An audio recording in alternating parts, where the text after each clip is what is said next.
football presented by 5 Hour Energy on an afternoon that feels more like November than September here in State College. The Valley not so much happy as it has been anxious all week as they prepare to try and rebound today against Buffalo. It was a struggle on the road down in Philadelphia. Christian Hackenberg and the offense struggled mightily. He got sacked 10 times, threw a pick. And for Temple, their first win over Penn State since World War II. So some changes for James Franklin today. He's with Paul. Coach, what gives you the confidence your team could rebound today? Today's a perfect opportunity. Great day in Happy Valley, beautiful weather to get a mentality today. What type of adjustments will you make today on the offensive line? We made some moves, there's no doubt about it. But more than anything, it's about a mentality. It's about playing blue-collar, hard-nosed Penn State football. Thank you, Coach. Thank you. Thank you, Paul. And 3 changes for the offensive line, including a move from Andrew Nelson. The right tackle will get the start at the left tackle spot today as they try and do a better job of protecting Christian Hackenberg. Brendan Mann, the left guard, will get the start at right tackle, and Derek Dowry will come off the bench to start at left guard. Penn State won the toss, and they wanted the football. They want to get that offensive unit out there right away. That is, unless the special teams unit can find the end zone. And into Buffalo territory on the return from Nick Scott.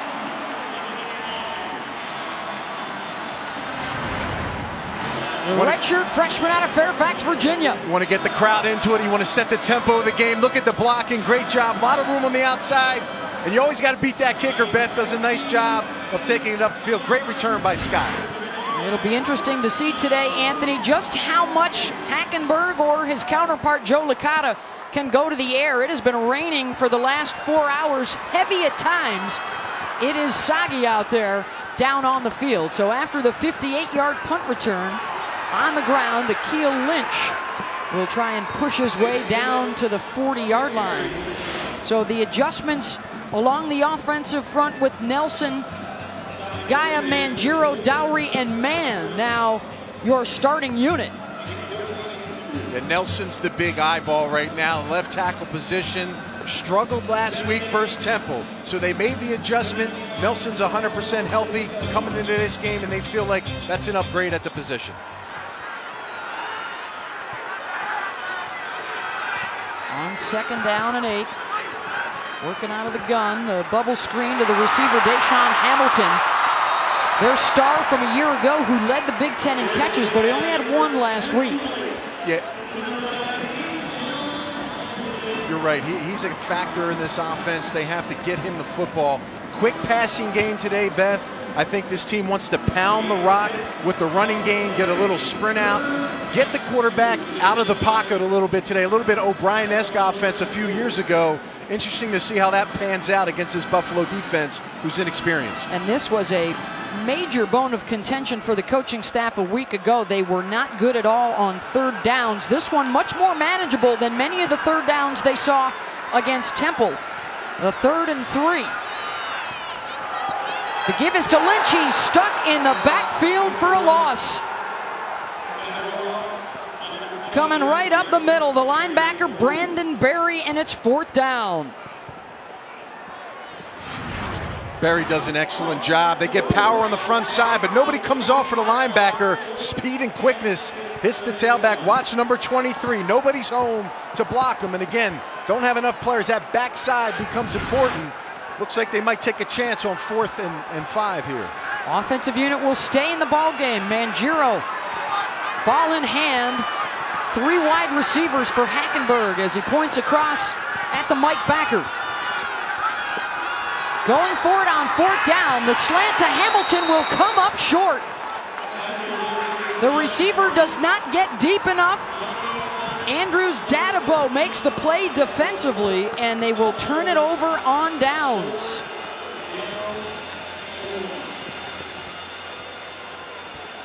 And we welcome you to State College. Beth Mullins along with former West Virginia tight end and All-American Anthony Beck. The decision early on here to try and get the offense going, and a big stop for UB.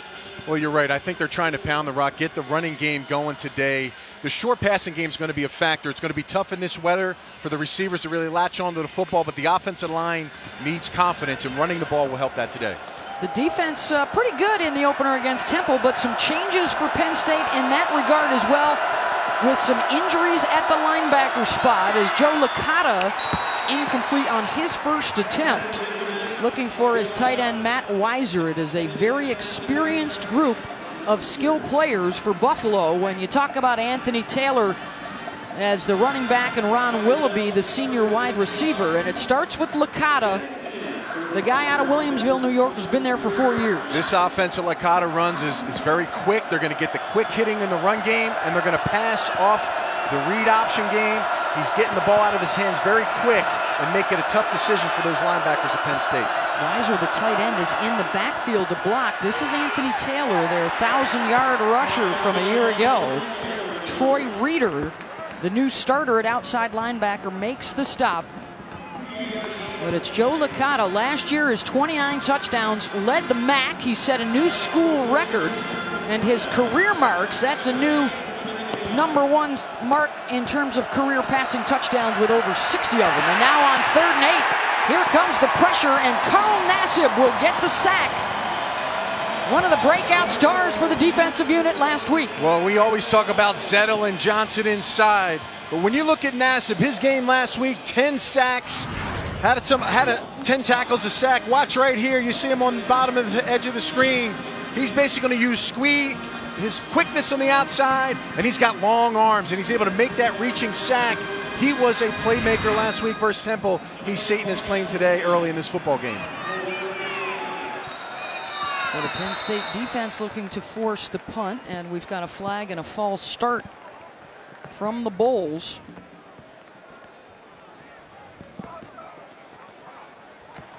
False start. Offense, number 16. 5-yard penalty remains. 4th down. You know, Beth, the quick passing game is important for this football team. You saw there they were going to a 7-step drop. If you give this defensive line that kind of time to get pass rush, this offensive line with Buffalo will struggle. Coming off a win over an FCS opponent last week in Albany. And right up the middle. And the punt somehow got out of there despite the huge rush, and now trying to pick it up is Mark Allen, and he will get buried at the 25-yard line. And how did the Nittany Lions miss that? Coming right up the middle to try and get this one was Troy Apke. Just missed it. Presented by 5-Hour Energy and in part by Buick, proud partner of the NCAA.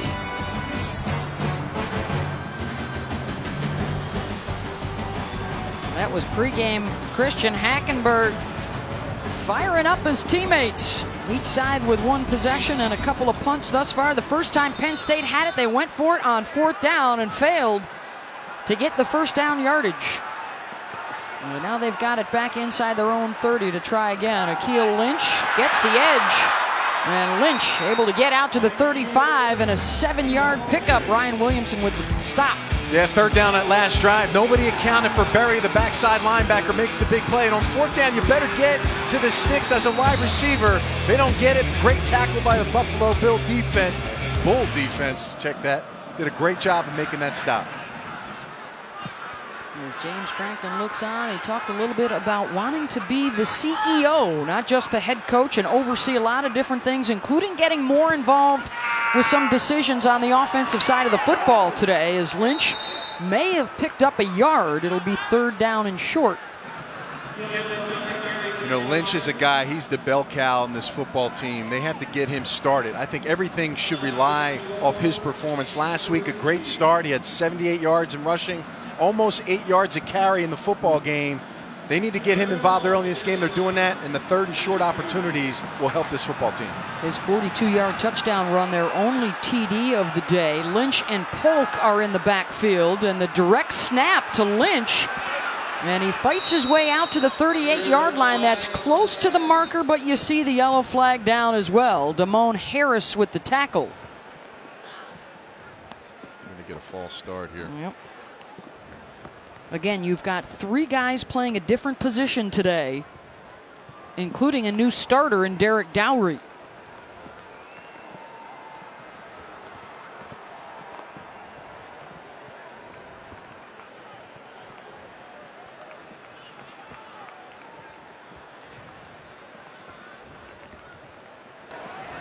Illegal formation.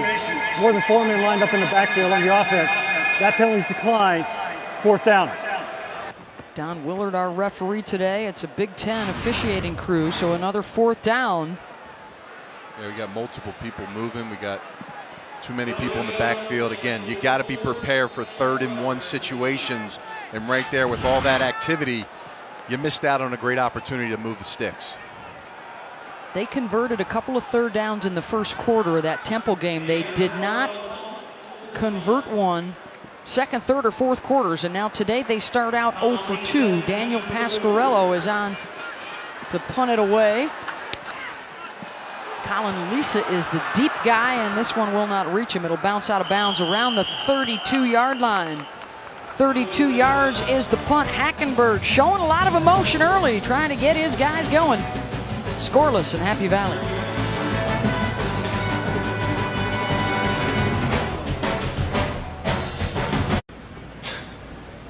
Not again. Well, your New Year's Eve just got a whole lot better with the playoffs coming this year. The Orange and Cotton Bowls. We are scoreless. Buffalo football, 9:42 to go in the first. As Bob Shoop's defensive unit goes out there to try and deal with Joe Licata and company. It's a defense that was top 10 in FBS last year in scoring, total defense, and run defense, with a strong defensive tackle unit of Johnson and Zettel. It is a new linebacking core today due to a couple of injuries. Licata feeling some pressure from Nassib. He dumps it off to his back. Anthony Taylor and Austin Johnson got the stop. Bob Shoop was telling us he had such a good time watching some of these young guys on the defensive unit grow up a little bit this week and take on more responsibilities. The run up the middle, Taylor out across the 35. He needs the 40 for a first down. It'll be 3rd and short. Marcus Allen with the tackle. There's a look at Bob Shoop. He moved Jason Cabinda over to middle linebacker today. Troy Reeder, the redshirt freshman out of Wilmington, Delaware, getting his first start. And Von Walker getting just his 2nd career start as Brandon Bell is out with an injury. And they'll be tested today. We talked about that run-pass option between quarterback, running back, and receiver, trusting their eyes against this offense. 3rd and short, and a false start on the Bulls. False start. Offense, number 61. 5-yard penalty remains. 3rd down. Kling, Guy, Manasalvos, Blodgett have some experience. It is a redshirt freshman, James O'Hagan, getting the start at center today. As Lance Leipold looks on, that's the new addition this year for UB, a new head coach and a new coaching staff. And it's 3rd down and 7, 4 wides for the veteran Joe Licata. Penn State will bring some heat. Licata with time, throwing it outside, incomplete. Looking for McGill, and a flag flies.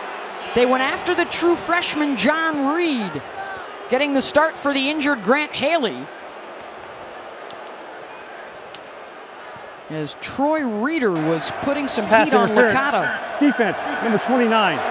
15-yard penalty, automatic. First down. So with would-be starter Grant Haley out for the 2nd week in a row, this is the foul on Reed. Again, you can't put your players on the offensive, your hands on the offensive player. And on the outside, they're bringing pressure. Reeder off the edge. Young linebacker, they're trying to get these guys involved. The hits on the quarterback is what will be key to watch. This defensive line is going to get them. Can the linebackers join into the party? A couple of underclassmen in the starting lineup today for linebacker U. But the penalty will give the Bulls the first down.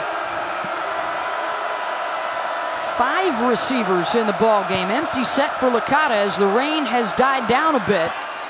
Quickly gets it out of his hands, and a missed tackle will spring the Wide receiver free for another first down. It's Colin Lisa, the transfer out of UAB.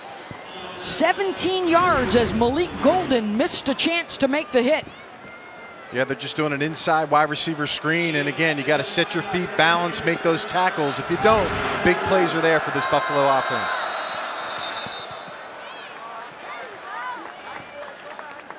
You got to wonder if this O-line is... Ball start. Offense, number 65. 5-yard penalty remains. First down. Taking some time here, Anthony, to get used to this big arena and this big environment.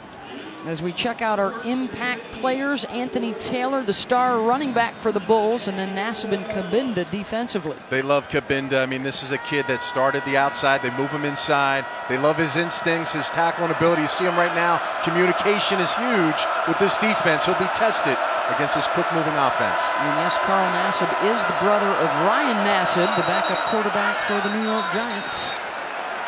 We're sloppy right now early in this football game for Buffalo. Fourth false start on the Bulls. False start. Offense, number 70. 5-yard penalty remains. First down.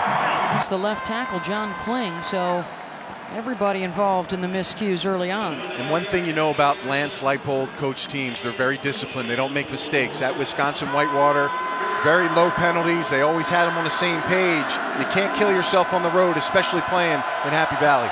Making the jump straight from Division III. Back-to-back undefeated seasons and national championships. 6 of them in the last 8 years. And now on to a new challenge as the completion from Licata to his top wideout, Ron Willoughby. John Reed had the coverage.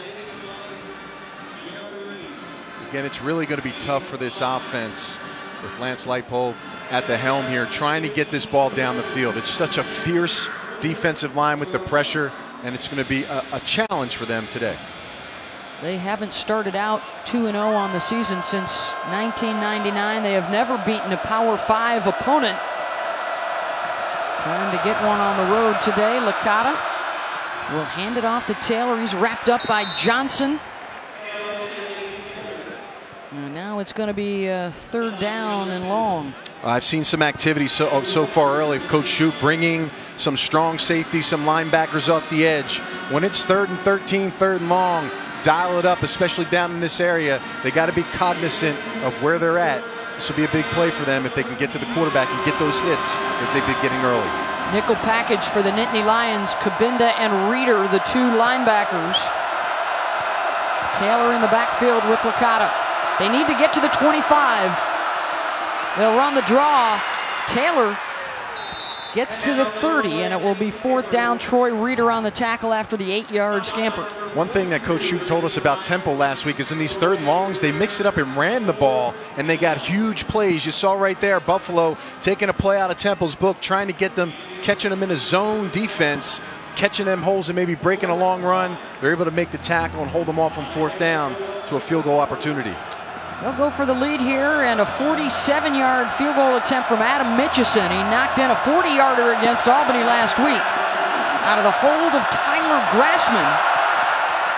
And the knuckleball is no good. 47-yard attempt is off. We stay scoreless at Penn State. Hackenberg's in trouble, and Nanakavich takes him down for a loss. They rush where he steps away from pressure and tripped up for a loss. They blitz him. He's in trouble. Down he goes again. Oh, a rough Saturday for Hackenberg and Penn State, losing to Temple. 10 sacks on the day, 44 sacks a year ago, and some adjustments along the offensive line. 7 plays so far today and just 17 total yards. As the rain has started to come down heavier from a sprinkle to a pour, and on 1st down, play action on the rollout. They'll move the pocket for Christian, looking for Hamilton, and it's broken up by Marcus Baker. Let's check in now with the studio for an update. All right, Beth, Chris Cotter along with Robert Smith. Let's go to the big house, Robert, on ABC. It's Oregon State and Michigan. Look at this beautiful pass from Seth Collins to Hunter Jarman. Yeah, Seth Collins, just a freshman. You can see wonderful placement on that ball right at the back of the end line. Does a nice job keeping his feet in. Touchdown, Oregon State. Michigan State has gone on the board, though. It's 7-3, Oregon State, Beth. Thank you, Chris. Both Oregons and both Michigans playing today. Michigan State, Oregon coming up later tonight. And on the give to Lynch, and it's going to be a third down situation. Here's Paul. Beth, you mentioned James Franklin wanted to be more of a CEO. However, involved in the offense was critical this week. First 2 series interacting with Christian Hackenberg quite a bit. Also went over the offensive line huddle with Herb Hand, the offensive line coach. Very upbeat with that group. Remember, this is a unit that allowed 10 sacks last week against Temple. And being in 3rd and 13, Paul, is not where they want to be. Behind the change has been the big issue with this offensive line protecting. Let's see if Buffalo takes advantage here and blitzes are covered. 0 for 2 so far today. It's Lynch up the middle, has some room, diving out close to the 40. That's what he needs for the first down. And it looks like with the spot, he's got it. Brandon Berry with the tackle. Nice hole up the middle from the O-line that time. And a 12-yard pickup. Well, again, they get in a 3rd and long, and they're taking a book out of Buffalo's playbook. Watch the center. Great job. Good blocking up front at the 2nd level. And Lynch with the effort to get to the first down marker. Well done on that play. That's Angelo Mangiro, the 5th-year senior out of Roxbury, New Jersey, their leader up front. Those guys took it personally last week. Got right back to work on Sunday. And quick to Kyle Carter. Nick Gilbo with the tackle. Well, some playoff contenders are clashing later tonight. It's the first top 10 matchup of the season. Number 7, Oregon at number 5, Michigan State. Saturday Night Football presented by Wells Fargo tonight at 8 on ABC and streaming live on Watch ESPN. Is Vernon Adams, the new quarterback for the Ducks, going to be at 100% on the road. Great offense against great defense tonight. Of course, not to shortchange Connor Cook, the terrific quarterback for the Spartans. Hackenberg looking deep for Hamilton, and Marcus Baker was right there with him. And when you watch Christian Hackenberg, again, they're trying to hit the seams there, but both tight ends on either side ran 10-yard out routes, and they were open. So trying to force that ball in this situation, you look at the top of the screen, the outside receiver is not open. Tight ends coming out of their breaks. So we're going to see right here, 1, 2, coming out of their 10-yard outs wide open in this situation. Got to make the right decisions as a quarterback in this offense. And took a chance there on 2nd and short, so now it's 3rd and 1. As a steady rain continues to fall. Polk is in motion. Akeel Lynch has the first down, but flags on both sides of the line of scrimmage. Both at the top of your screen and at the bottom.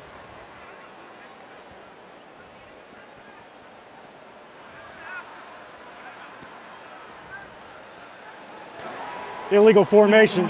More than 4 men lined up in the backfield on the offense. 5-yard penalty, repeat. 3rd down. That's the 2nd time. I mean, right now you got to get yourself aligned in the proper position. You know, coach is upset, but if it's a gray area between players, it's on the player to get it right. So that's the 2nd time in this situations it's happened. And I think we're seeing too last week some problems with the running backs trying to block. They are putting tight ends in the backfield here in the first quarter, and twice now they've lost on the numbers game, counting how many guys they have in the backfield and on the line of scrimmage. Hamilton and Godwin, the top 2 targets, go to the right on 3rd and 6. Hackenberg, and it's caught for the first down by Godwin into UB territory and down to the 45, and the 3rd down conversion on the 10-yard pass play. Well, Buffalo's going to bring both of their linebackers in pressure, but the big issue is really getting the ball out of Hackenberg's hands to an open receiver. They finally have an outlet player at the sticks. Great job of finding him quickly to Godwin on that completion and moving the chains. Hackenberg starting out 4 for 6, 29 yards. He and Godwin were a huge tandem in their Pinstripe Bowl win over Boston College at the end of last season, when they rallied to beat BC in overtime. Lynch, another nice hole up the middle, and he's inside the 40. Kyle Carter, the tight end, able to assist as well. Dowry playing left guard today. Mangiro really holding their own right now against an inexperienced defensive line of Buffalo. I expect some of those holes to get bigger as you start wearing down this defense. that'll be the key for this Penn State offense, and that running game will really get good at that point. We got a first-year starter as well as 2 other Bulls that have just moved to their current positions from somewhere else on the defensive unit. On 2nd and 2, Lynch met in the backfield and then thrown down around the 38-yard line by Chris Ford, the sophomore out of Ohio. The strength of this unit, according to Brian Borland, their defensive coordinator, is right down the middle of the field. Not quite as experienced as that Temple defense, but playing with a lot of confidence. And, you know, sometimes, Anthony, those young guys, they don't know any better to be intimidated. You're right, and they roll a lot of personnel in there, try to get a lot of players active, give them different looks, and confuse them up front, especially at this offensive line of Penn State. 3rd and 2 on the 9th play of the drive. Lynch going to be close. Wrapped up by Justin Brandon and Brandon Crawford. They will not come out to measure. 4th and 1. Right now the power is right over the middle of the center, Mangiero. I would expect the quarterback sneak right over him. Hackenberg follows his center and he gets to the 35 for the first down.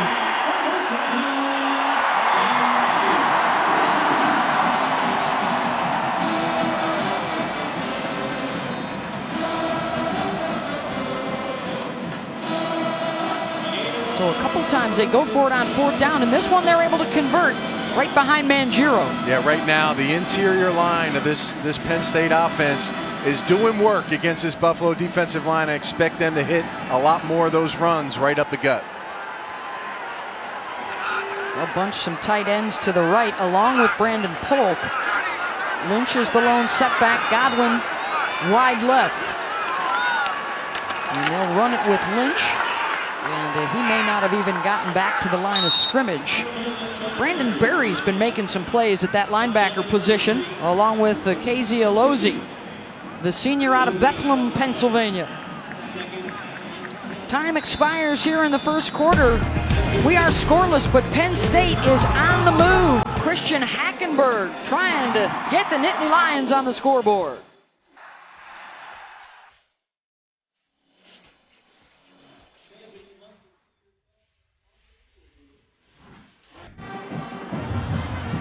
Start of the second quarter, scoreless here at Beaver Stadium, but Penn State on the move. An 11-play drive over 5 minutes.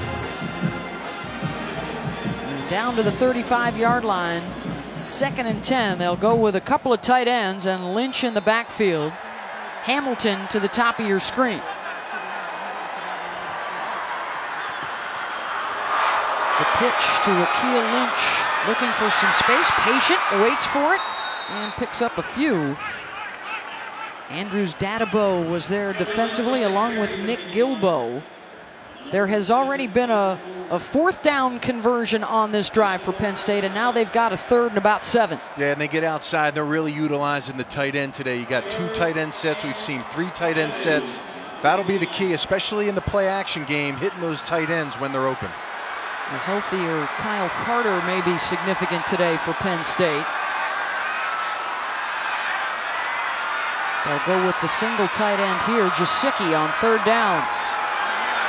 Hackenberg hit as he releases and he overthrows Lewis. Casey Alozi made Christian get rid of it perhaps a little sooner than he wanted. And now it's 4th down, then the special teams unit will come on. Yeah, you'll see that pressure on the outside, and that takes the focus and concentration off the quarterback. Had an open receiver here. Does a nice job, Lewis, of breaking off. Overthrows the football. Again, consistency. Making plays on situational opportunities on that 3rd down. Couldn't get it done. 49-yard attempt for the redshirt freshman, Joey Julius. Replacing Sam Ficken, their longtime starter. And just like Buffalo earlier, Penn State misses a chance to put 3 on the board. So the long drive stalls for the Nittany Lions.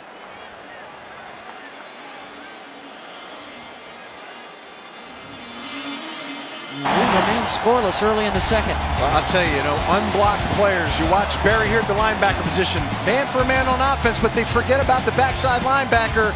Easy play for him. Then you have Harris, number 91.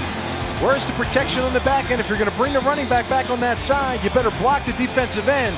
And here, the center literally looks right at the guy, lets him come over his face. And Ford, if you can't make a tackle in space by yourself but nobody blocking, you got an issue. So good job by Buffalo there, taking advantage of opportunities. Is Penn State wearing them down? However, they've run 20 plays, 14 of those on that drive. That's just the 10th play for UB. The handoff to Jordan Johnson. Now to the studio. Time for Taco Bell's studio update. Let's go over on ESPN where Florida State and South Florida going at it. Third down from the 1 yard line. Look, Quentin Flowers rolls right, looks to his left, finds D'Ernest Johnson. You're all tied at 7 apiece down in Tallahassee, Beth. Thank you very much, Chris. Florida State coming off the win last week. The debut of Everett Golson. They had Dalvin Cook back in the backfield after some off-field issues. This is their number 2 back, Jordan Johnson, the junior out of Amherst, New York. Had 11 carries for 69 yards a week ago. Also scored a touchdown. So a third down and less than a yard to try and keep the offensive unit on the field. Just 45 yards of total offense so far. This is a favorable situation, but in the last couple third downs, they've had a few false starts on this football team. They have to get their composure on this instance so they can move the chains on this play. A little delay out of the huddle there. A different look for the Bulls. On third down, they will run it up the middle and getting his helmet down low enough to pick up the yardage. Believe that was Jordan Johnson. Jason Kabinda with the tackle, but Johnson keeps the drive alive.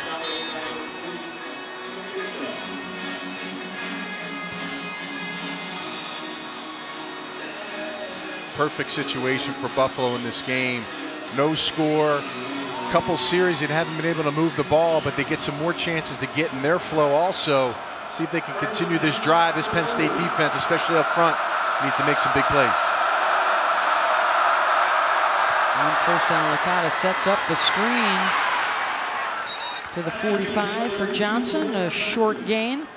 Well, ESPN College Football gives you a chance to stream every game live at home or on the go. Simply download the Watch ESPN app or visit watchespn.com. Busy second weekend of college football. Some of the next games up. The Fighting Irish will be in action. Fresno State at Ole Miss will follow us here on ESPN2. And the turmoil that continues to surround the Rutgers program, it didn't bother them on the field last week. Leonte Carew had 3 catches and 3 touchdowns. Future opponent here for Penn State. And Licata, the out route to Ron Willoughby. And he's got another first down. This, by the way, the first of a 5-game homestand for Penn State before they have to hit the road again against Ohio State. Again, eyes, recognition. Look at the linebackers in this situation. Licata finds a wide open receiver. It affects the DBs too, being out of position and being able to lock in on those receiver opening those routes. Johnson able to shake one defender. He gets down inside the 45 to the 43-yard line. 2nd and 6. They will play at a faster tempo.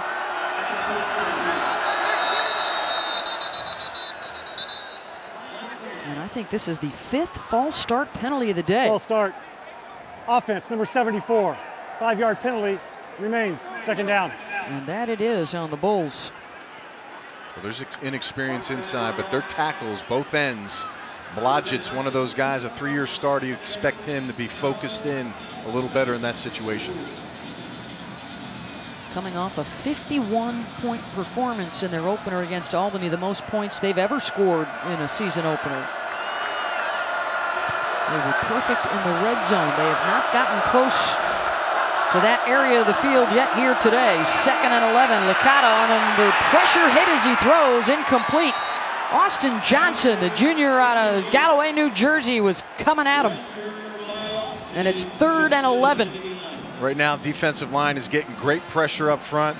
They're bringing some outside pressures with their linebackers and strong safeties. 3rd and long situation. I expect you to dial it up here. The last 2 3rd and longs by both teams were running plays. Let's see if Licata takes a chance here with this extreme pass rush of Penn State's defensive line. Nickel package once again for the Nittany Lions. 4 down linemen.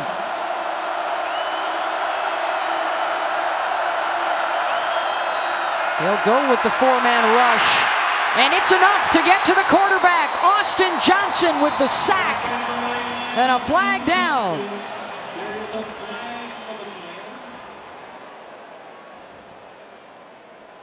That strong defensive tackle combo causing some problems. Johnson and Zettel side by side, and the penalty will be against Buffalo. Personal foul, shot block, offense, number 2 and number 61. That penalty's declined, 4th down. Yeah, Austin does a great job. Johnson right here. He's going to split in between the guard and the tackle. The guard's going to try to pass it off. The tackle's not ready, and he gets an open sack. And that's a great job on the tackle in that situation. And of course, the penalty on Nassib. You can't block a guy and engage him and then chop him. And that's what happened with the running back on that situation. Mark Allen back deep. Penn State should have blocked a punt earlier today. Just missed that opportunity. And now this punt will avoid Allen and bounce out of bounds. Down inside the 20-yard line. Hackenberg and company. Their last drive stalled, but they started to move it. They'll be back on the field when we return.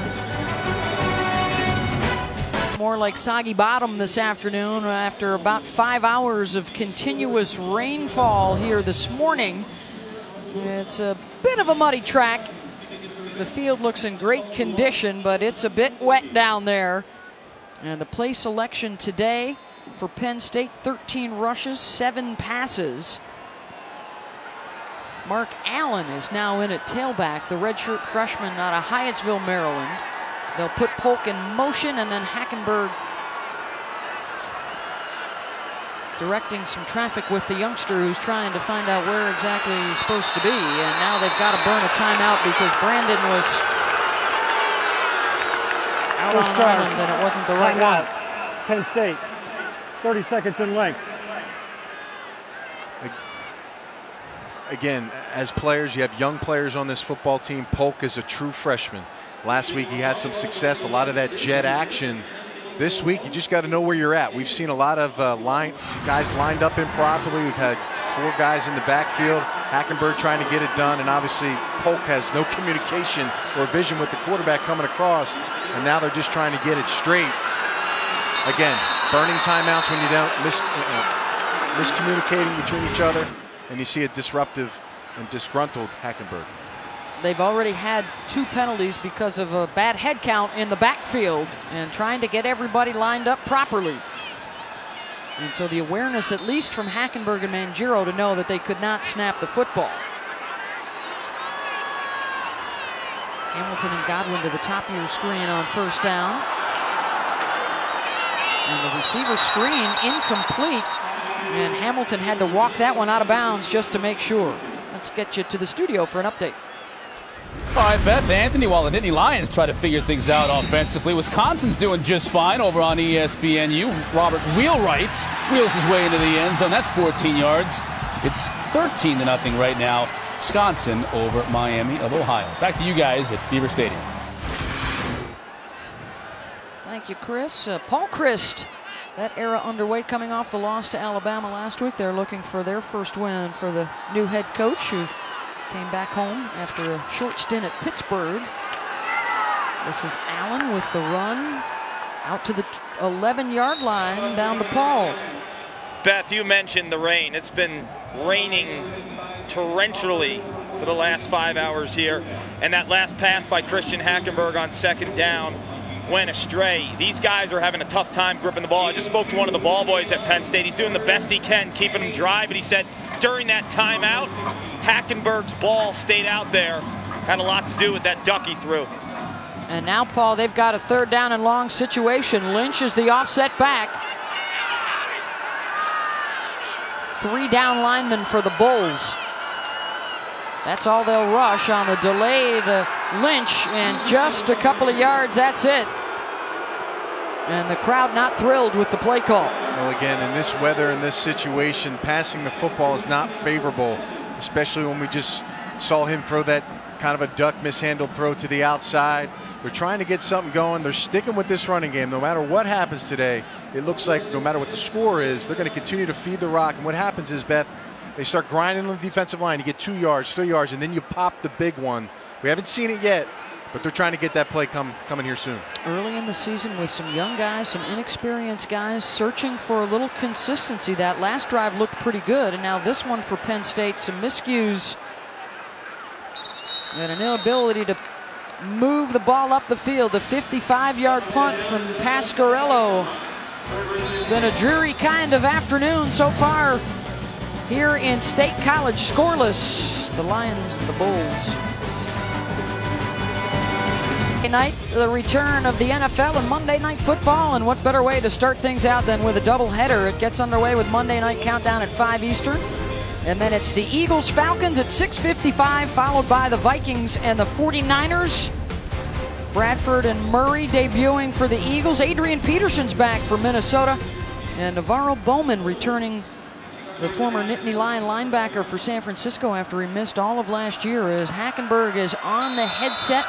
He started out 3 for 4. He's hit just 1 of his last 4. The teams have combined for a total of 109 yards on a very wet and chilly day here in State College. And the pass along the sideline intended for Colin Lisa did not get the feet down, incomplete. Each side has also missed a field goal attempt today. Only needs to get 1 down. I think it looks like he got the right foot, but that left foot, I believe, is on the line also simultaneously. So, again, wide open receiver. They brought some pressure off the edge. Trevor Williams, a corner. They picked him up. Great job by the running back. Couldn't drop a ball in there in this nasty weather we're having today in Happy Valley. 2nd and 10 for Joe Licata. Blitz coming off the edge. This time the pass is caught by Lisa. Loses his helmet at the 30-yard line on the tackle. Big hit by Jason Cabinda. Golden and Allen were also in the neighborhood. Lisa will have to depart here on 3rd down. Again, they bring the strong safety off the edge. Lucas on that play to the 3 receiver side. And remember, when they fake that run and get a quick pass, they're usually going to that 3 receiver side. If you can get a hand up, jump up in front of the quarterback's view, you can make some bad plays or deflections right there. They get the catch, but it was tough for this Buffalo offense to complete. Bulls are 1 for 4 on 3rd downs today. They need the 37-yard line. Heat coming again. Licata incomplete, looking for Willoughby on the slant, and Joe took a hit as the Nittany Lions brought some blue jerseys at him. Yeah, there's no question about it. He's going to bring 8 rushers. He'll actually drop 1 defensive lineman there, and again, let the quarterback make a decision. You see here, look, 3 down. They bring another 4 guys, drop a lineman. When you get bodies around a quarterback, Beth, it's a disruption. Whether you sack him or not, he's got to speed up his process as a passer, and right there, off on his shoot to the right side. 3rd punt of the day for Tyler Grassman. His cousin Corbin is the long snapper. Gets the boot away and off a bounce to Allen on the return, and he's cut down at the 36, but a flag back near where he caught it that may negate an 11-yard return after a 46-yard punt.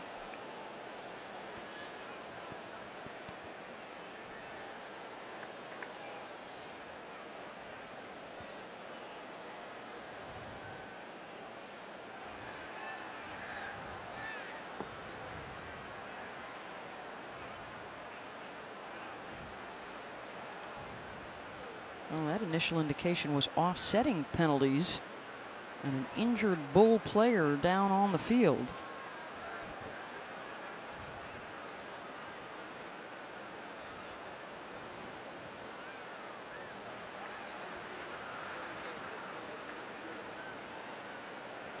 .749 to go here in the second, and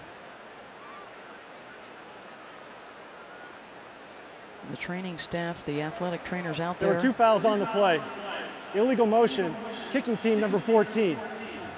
Illegal block in the back, number 21, receiving team. Those fouls all set. Replay, 4th down.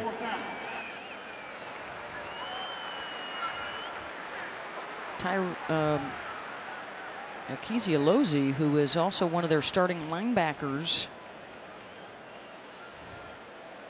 and also one of their captains, the guy hurt on special teams. Of course, last week for Penn State, that's how their starting linebacker, Naeem Wortman-White, got hurt, knee injury that has taken him out for the season. And with the pressure that Penn State special teams has been bringing on this punt team, the last thing Buffalo wants to do is kick it again. So let's see if they continue to bring that pressure, or if Buffalo utilizes it to fake it at some point in this game.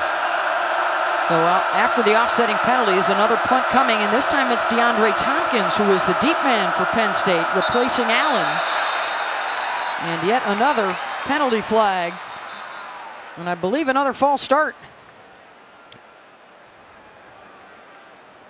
You got to get set, get lined up, and throw it. They're looking at the defense, though. Might have been flicking their hand at the ball and being a distraction. That's illegal. They might get them on this. Make this a shorter 4th down opportunity.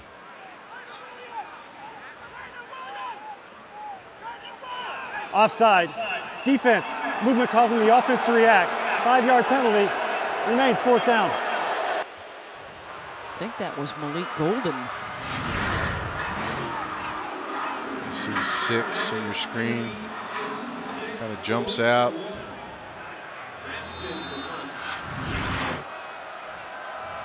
Question is, did he cross the line to make the Buffalo player move?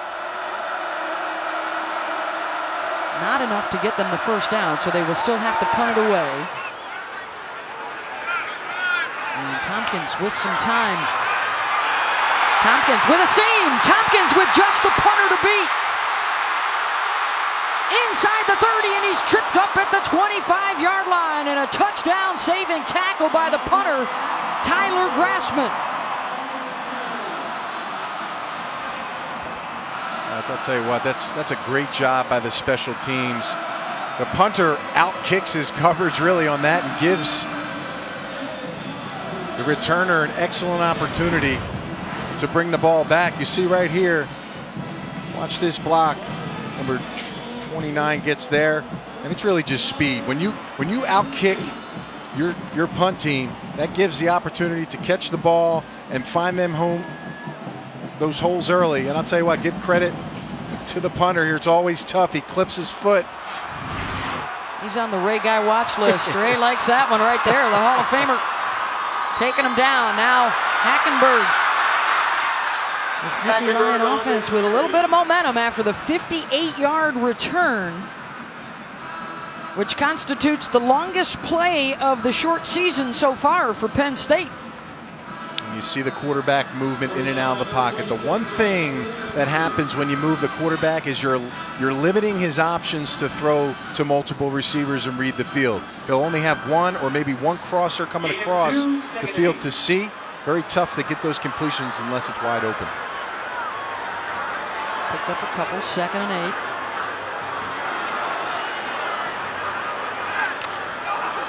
This would be Polk with a blocker in front of him. Polk to the end zone. Touchdown, Nittany Lions.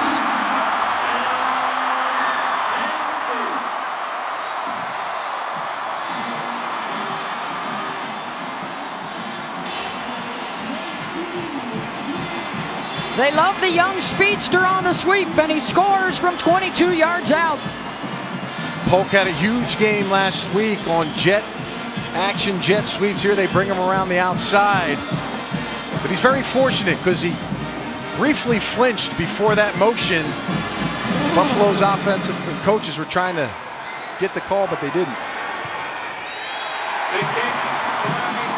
The extra point is good. There is an official review of all the scoring plays as Polk scores to make it 7-0 Penn State, but did he jump the gun, Anthony? But again, pre-snap, watch number 10 right here. As they're getting the count, you see him flinch briefly right there, folks. You can't do that in football. So there's the movement. They don't get the call. The coaching staff's irate on the sideline.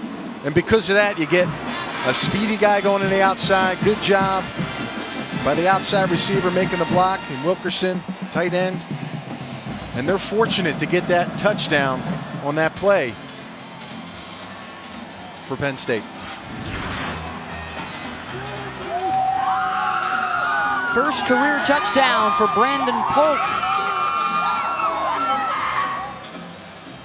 for the former high school state sprint champion.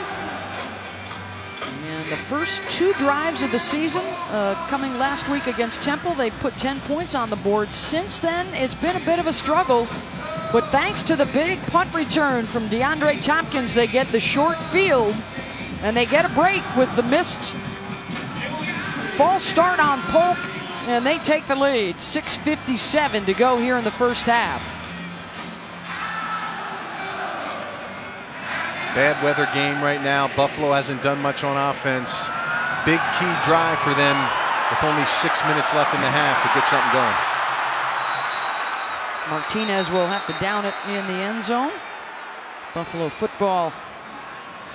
And a reminder that college football primetime presented by Hilton comes your way tonight. A terrific doubleheader on ESPN. First up, Oklahoma, Tennessee, then LSU, Mississippi State. A big SEC showdown early on.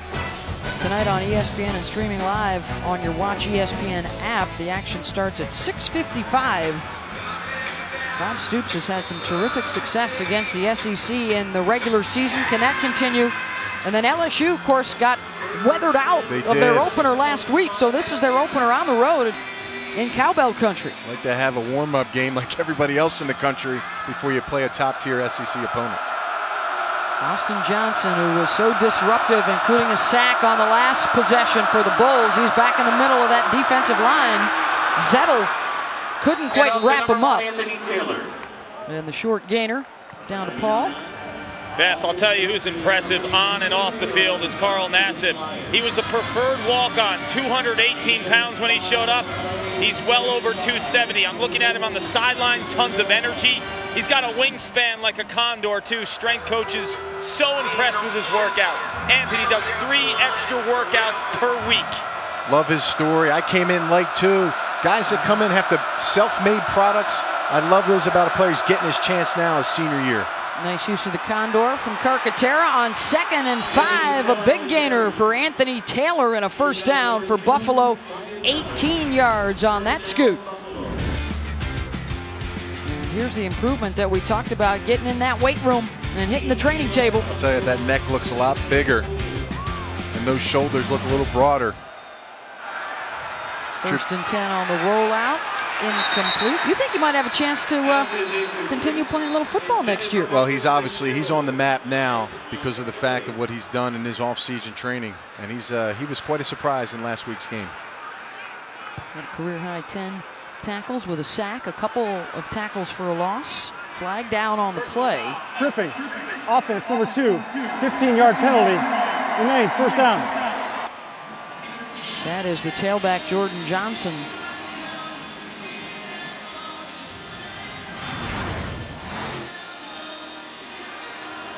See that running back right there kick his leg back, trips Nassib.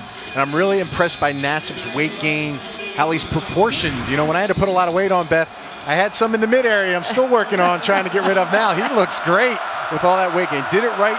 Dwight Galt, head coach, strength coach, did a great job with him. No tire necessary. Licata on the rollout, and he will just chuck that one away.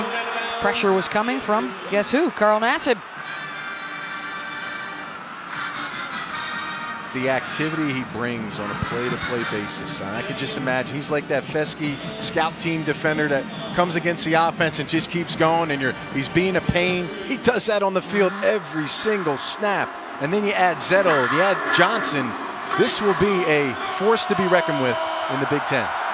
Pre-med major is Nassib, twice on the academic All-Big Ten team.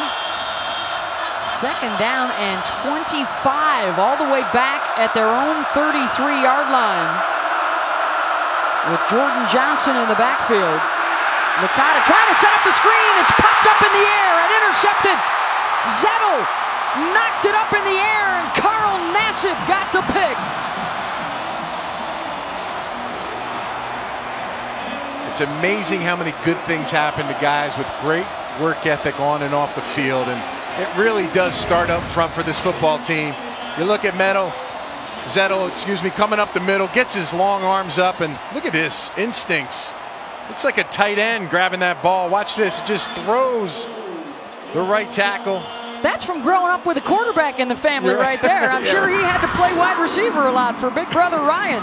And he throws the ball pretty hard from what I remember. So that was really not great play. Great opportunity now for this Penn State offense to strike. Right on cue as we were talking him up.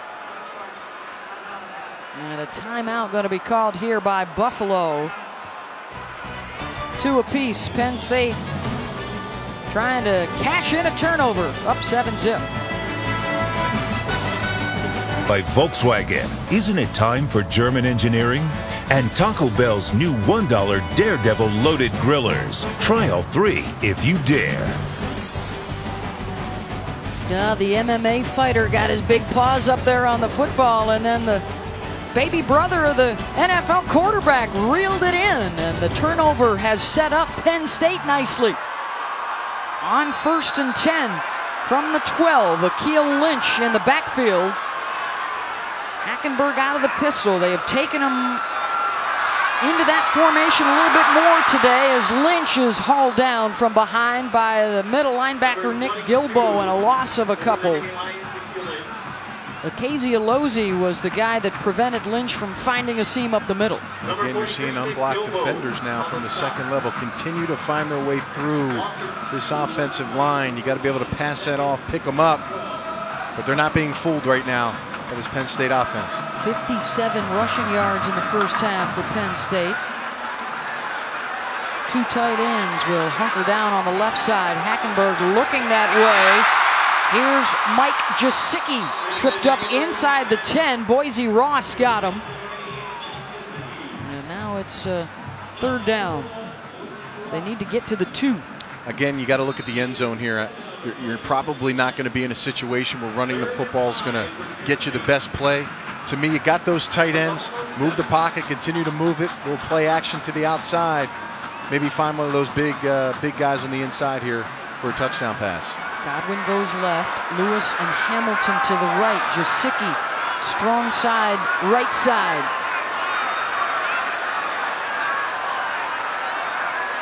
On 3rd down, they will run it with Lynch off the left side, and he gets to the 5-yard line, and that's it. Trying to run behind Nelson and Dowry, and it's 4th down. And Coach Franklin says, get up the field and hit that hole. I think he saw that there was an opportunity there, maybe outside, to bounce it. Lynch gets caught going inside, and good job by Buffalo's defense of making that tackle. Joey Julius has missed from 49. This one a 22-yard attempt.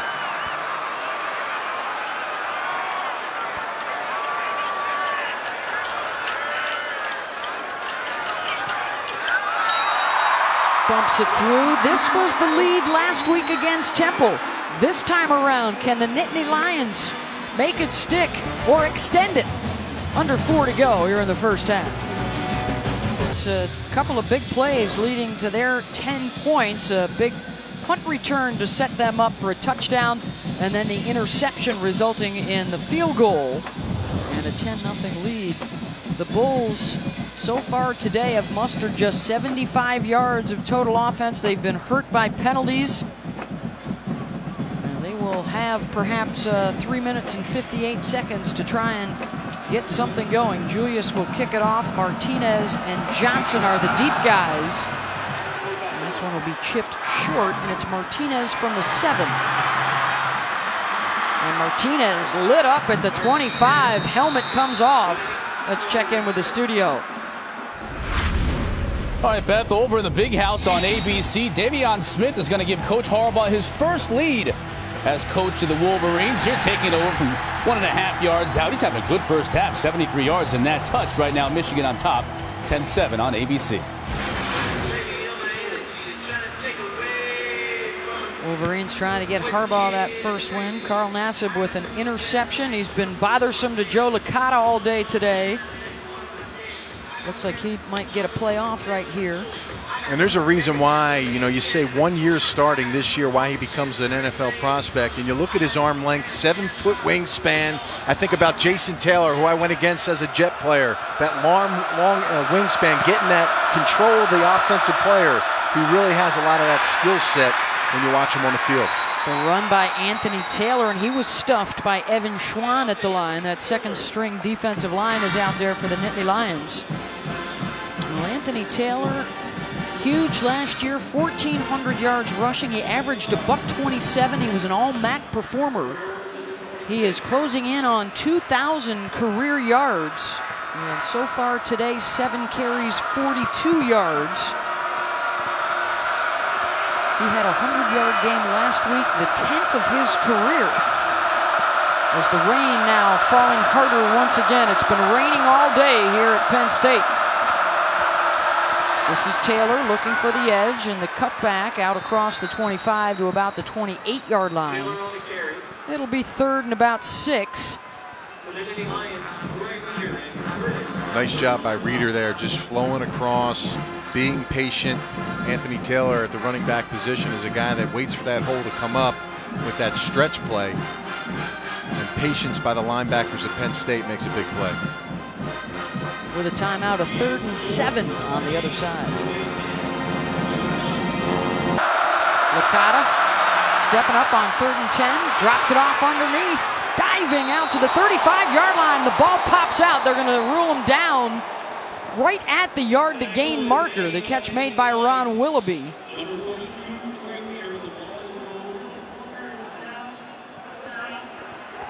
Great effort to get up the field. Good protection, too. See here, the pocket collapses. Licata just keeps his eyes down the field. Finds the open crosser, and Willoughby right there. The ground causes the fumble. Way to stretch out. Good effort. Moves the chains. They had been 1 for 5 on 3rd down. And now they might want to look to see when that knee initially hit the ground. The ball carrier was down prior to the ball coming out, resulting in a 1st down. Plays under further review. When the knee hits the ground before the ball does, had he reached the 1st down marker? And it's interesting, when he goes to the ground, his body hits before his knees. When we take a look at it, watch his body kind of hit the ground first. You think right here his knee's going to hit. If it's down right there, it appears he is short of the 35-yard line. If we get the other angle, you'll see it kind of floating, hovering. Looks like it's hovering there. That's tough to call, but I think he's down there. The ball definitely bounces out from the ground. Need indisputable video proof. The call on the field was he has the 1st down. The tackle made by Troy Reeder. Again, that view looks like it hits the ground. But it has to be decisive. Watch this right here, that left knee. I'll tell you, it does look like it touches the ground, but either way, Beth, like you said, it's got to be indisputable evidence. After further review, the ruling on the field is confirmed. 1st down. 2:42 to go for the Buffalo offense as the call is confirmed. 1st down, Bulls. Buffalo's got to make some more yardage on 1st down and get these conversions shorter for them if they want to get any chance against this defense. Rain continues to pour. They will keep it on the ground. A couple of yards on the pickup for Anthony Taylor. Anthony Zettel with the stop. Zettel, who made the move from defensive end to defensive tackle last year. Talked about the disappointment of last Saturday. They practice here on Sunday and take Mondays off. He said, we were ready to go. We wanted to play another game on Sunday. We were so frustrated and ready to make amends. As that 1st unit defensive line is back into the ball game. On 2nd and 8, looking for the receiver screen to Willoughby, and he's cut down by Troy Reeder, making his debut as a starting linebacker today for the redshirt freshman.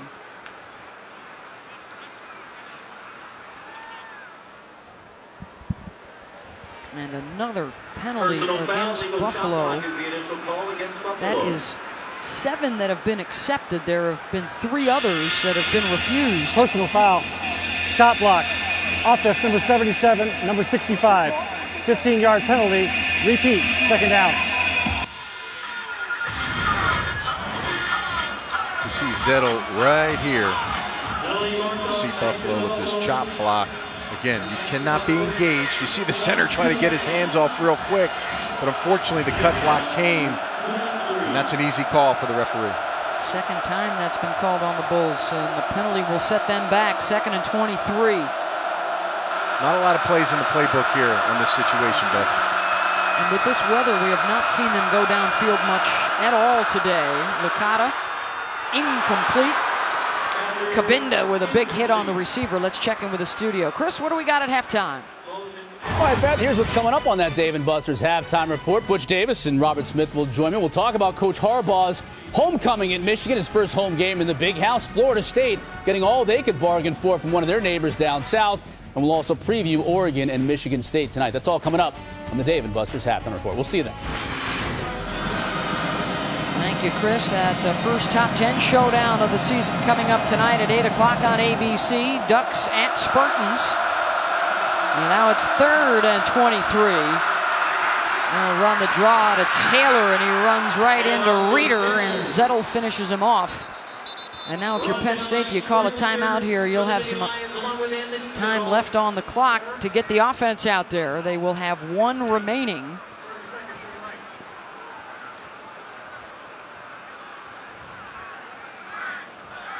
So they will force another punt. How about the day that Carl Nassib is having so far?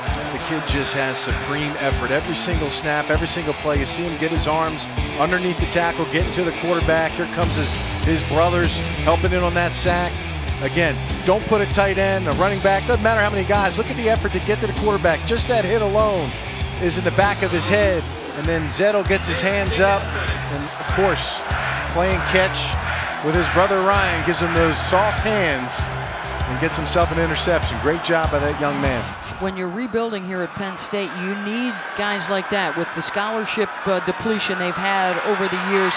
He didn't play much for 3 seasons. They graduate, they lose both of their defensive ends, and opportunity comes knocking, and Carl Nassib runs right through the door. DeAndre Tompkins is the deep back awaiting this punt. He had a 58-yard return earlier to set up their touchdown. Grassman is back at his own 8-yard line. End over end, the kick is short. Tompkins off of 1 bounce. Big block, frees him up for an extra 5 yards. Out close to midfield with 1:10 to go on the clock. Anthony Smith with a big block, an injured player down. Here is what is coming, as Chris Cotter referenced a little bit later on tonight. Oregon and Michigan. You got the great Oregon offenses of the past, the great Michigan State defenses. And Anthony, they got some key guys that they've got to replace. Yeah, I guess, you got to replace the coordinator, right? He's the play caller, the guy that's out there and makes it happen. It's going to be a great matchup. Like you said, both Oregon teams are flying across the country to the state of Michigan, and look forward to seeing that one tonight. That's the latest Dish, brought to you by Dish Network. Tonight at 8 o'clock on ABC. Corbin Grassman is the injured player. He is the long snapper that hustled down the field. And he's going to take a shot. Right there, right on the shoulder. I've been impressed by Penn State's special teams. Again, right there, just clips them. Time you hit that shoulder clear when your arms are extended. Always worry about that AC joint, that collarbone area. And again, that is the long snapper. If he is unable to return, could be an issue on a very wet day here at Penn State. holding his ribs as he comes off. The junior out of Johnstown, Ohio.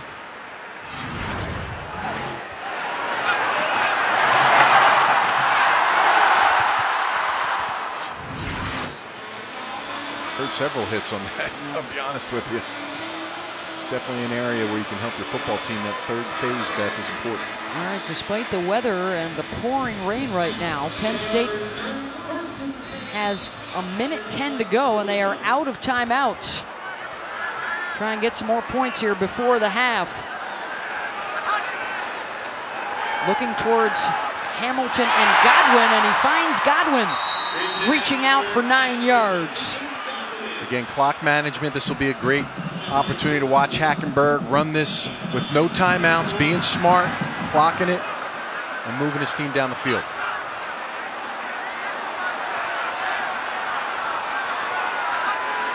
Against the four-man rush.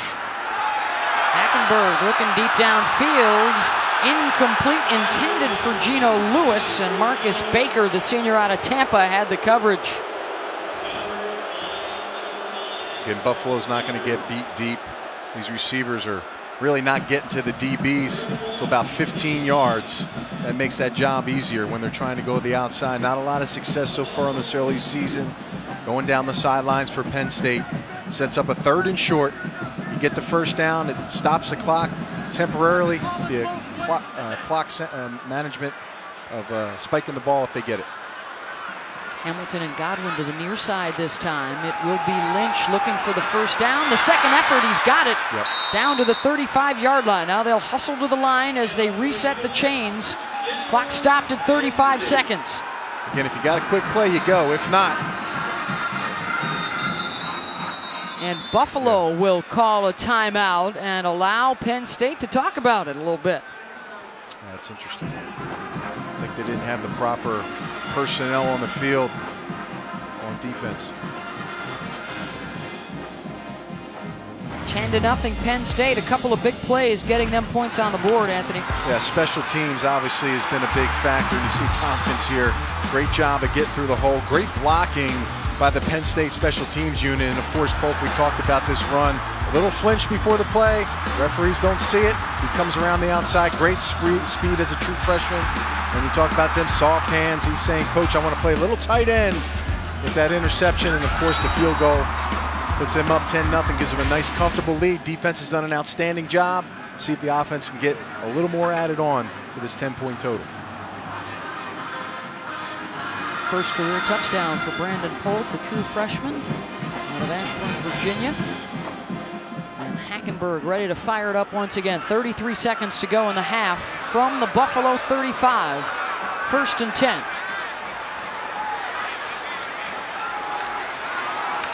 To Lewis on the slant, incomplete, busted up by Boise Ross. And again, quick slants, they're great pass plays, I get it. You move up the field possibly 4 or 5 yards, but to me, if this team's going to play zone in this situation, let's find those receivers inside those holes and try to work it down the field in the 10 to 15-yard range. Right now, very conservative from a play calling standpoint, especially with a guy like Hackenberg, who's notably one of the top quarterbacks in the country. And your kicker has made one from 22 today, but missed one from 49 on a very wet day.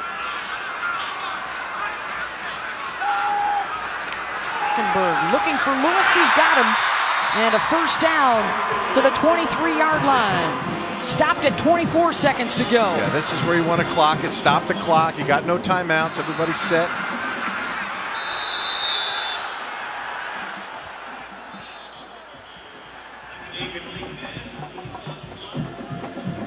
A reminder, too, as we get closer to the half, if you're going to spike it later in this drive, you have to have a minimum of 3 seconds left on the clock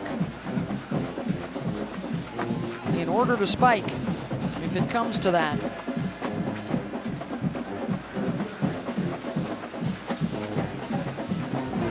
Illegal substitution. The 12th man on defense did not get off the field. 5-yard penalty. Pete, first down. Again, a lot of mistakes, and this is not common for a Lance Leipold coach team. You know, the penalties, the miscommunication errors, the substitution situation, these are things that are not known from a guy like him. 8 penalties for 60 yards is not a good start for the first half for his team. Moves Penn State a little closer, now inside the 20 and into the red zone for the Nittany Lions.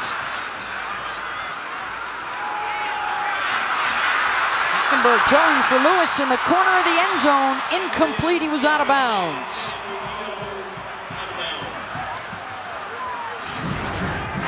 Good idea there. That ball come out, just takes him out of bounds again. Give the receiver a chance. Tight coverage by Buffalo in that situation. Baker has had himself a nice game today, being in the vicinity every time of those passes to the wide receivers. Second down, 17 seconds. Hamilton and Godwin to the left. Lewis to the near side.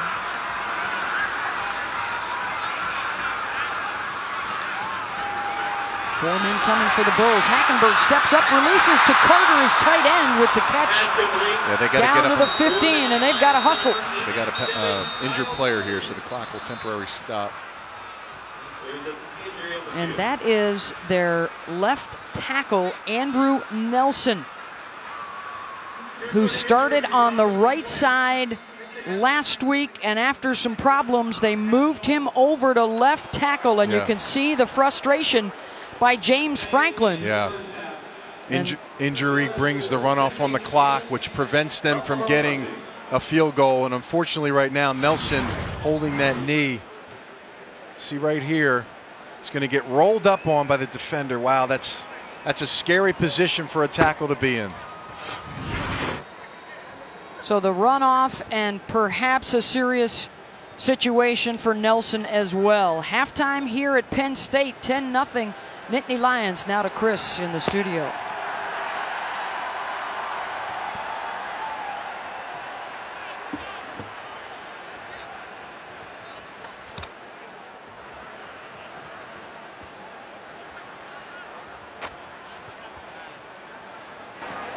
The half is over.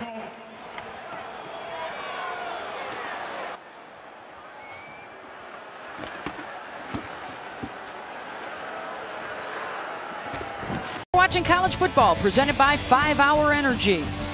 On a wet, rainy, chilly day here at Penn State, the Nittany Lions leading Buffalo 10-0 as we get set to start the third quarter. A couple of developments, though, at the end of that first half. A 10-second runoff preventing Penn State an opportunity at 3 or possibly 7 more points. But even more significantly, an injury to their starting left tackle, Andrew Nelson, the reason for the runoff. Hopefully this isn't serious. I don't see him coming out of the tunnel, but right there he gets rolled up. I hate seeing that when defensive linemen roll up on the offensive line. Definitely a scary moment. If he can't come back, potentially Palmer could come back into the mix, who was the starter last week against Temple. Paris Palmer was the junior college transfer. There were some problems, obviously, last week with the offensive line. 10 sacks of their quarterback, Christian Hackenberg. They moved 3 guys around, and Nelson was one of them this week that moved from the right side to the left side, and now perhaps another change coming. Well, again, and he'll be put in a pressure situation. They're only up 10 in his football game, and he'll have to go out there and communicate, get himself prepared, come out of the locker room, warm up, get ready to go. Right now he's stretching, he's getting himself loose. It looks like he's going to get his opportunity. He's a big kid, one of the top-rated JUCO offensive tackles coming in here. Again, he's got to play better than he did last week. His first game last week, you see some of his players, Mangiero, the leader of this team, getting them riled up. They put confidence in him, but he's got to play much better, Beth, than he did last week. Replaces Donovan Smith, who went off to the NFL, the junior college transfer from Lackawanna College. Struggled last week, and that precipitated the move of Nelson. We have not seen that number 59 jersey come out of the Penn State locker room. They won the toss and received in the first half, so UB will get it to start out the second. The total yards for the Bulls, just 87 yards. Penalties problematic, 60 yards worth of penalties. And perhaps most significant for Penn State, 0 sacks. They scored off a couple of big plays, a long punt return to set up a touchdown and an interception to set up a field goal as Carl Nassib and that defensive unit heads back out there to face Joe Licata. Sloppy first half for Buffalo's offense. We had penalties. We had some issues with them getting some substitutions in. They have to kind of sit back. I'm sure Coach Leipold said, look, we have to relax as a team. We have to go out there, run our offense. They got the 4-year starter at the quarterback position. Get that protection. They're looking for that extra second. So if these offensive linemen can hold off for one more second, they can get that quick passing game going and work the ball to Anthony Taylor, their stud tailback. Yeah, they had 5 false start penalties in that first half. Taylor rushed 10 times for 46 yards. And a team that scored 51 in their opener against Albany shut out in the first half today, and another penalty flag as Von Walker makes the tackle.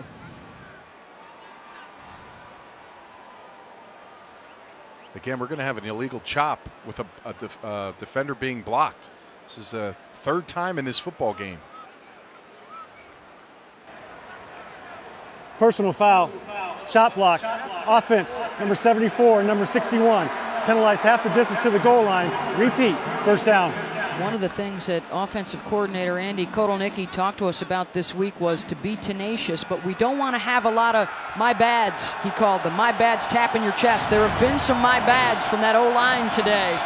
Yeah, well, you see Johnson, number 99, he's going to get chopped down while engaged by another defender. Right there, you cannot do that, and they have to be more cognizant of that. Rarely do you see that happen. The 3rd time in this game that's been called.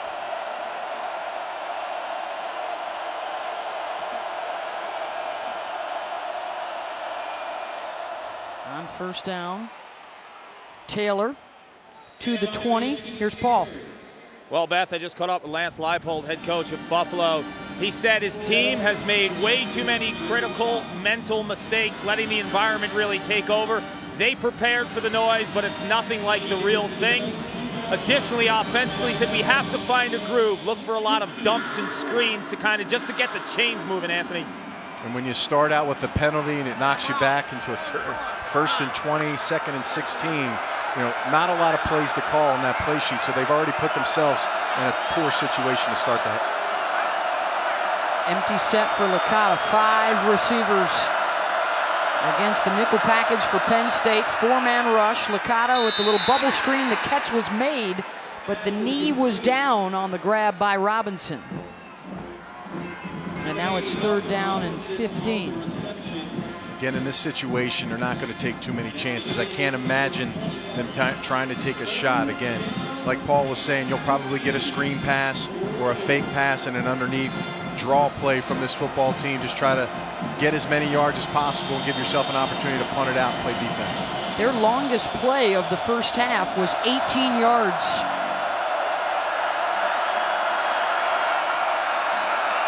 And on a 3rd and 15, Licata with heat coming, down he goes. Grant Sickles chased him, and then Austin Johnson took him down. And here's the problem, folks. Again, if you're going to try to go deep, that takes time. And the one thing that goes against them is time. These 2 players right here, you see Sickles at the top of the screen, Johnson. You cannot block these guys all day. Look at that effort. And the number 99, Johnson, just cleans him up. Look at it, he just tosses the center. And welcome, Mr. Joe Licata, to Happy Valley on that one. 3rd sack of the day for Penn State. Garrett Sickles and Austin Johnson combining. And now a punt from the goal line for Tyler Grassman. Tompkins cut down as soon as he catches it. Good job by the special teams unit after the 39-yard punt, no return. Cameron Lewis with the tackle, and there is Paris Palmer, who is coming back out onto the field to replace the injured Andrew Nelson. Will they line him up at that left tackle spot? That's where he started last week, and that is where they will put him. Well, you never want to single guys out for their performance, but obviously the big lights for him in his first game were rough, and he's got to come back and play better. They will put 2 tight ends alongside him on that left side, and they'll run it with the youngster Saquon Barkley, the true freshman out of Copley, Pennsylvania. Let's take you back to that Temple game in Philly. Well, you got to win your one-on-one battles, and unfortunately there against a defensive end, he had a tough go. Temple ran a lot of twists and loops and pressures. That's one thing in this game he will not see, but when those chances come and he has to make those one-on-one plays and blocks, he has to get it done at a better rate.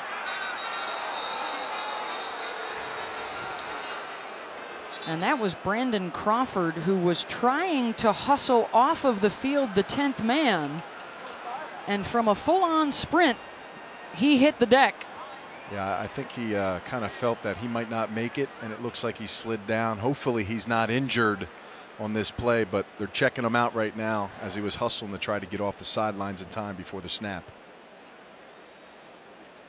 They did have a penalty earlier for a 12th man on the field. That is the referee, Don Willard, talking with Lance Leipold right now. Excuse me. I think Looks he's like Ron Tipton, the line judge. I think he saw that fall by that player and maybe thought that was more of a sliding on purpose deal by his lineman. They're checking him out, and looks like he's going to be okay. So Junior out of Madison, Florida, will make his way over to the sideline for the Bulls. Hopefully he'll be able to return for UB up front.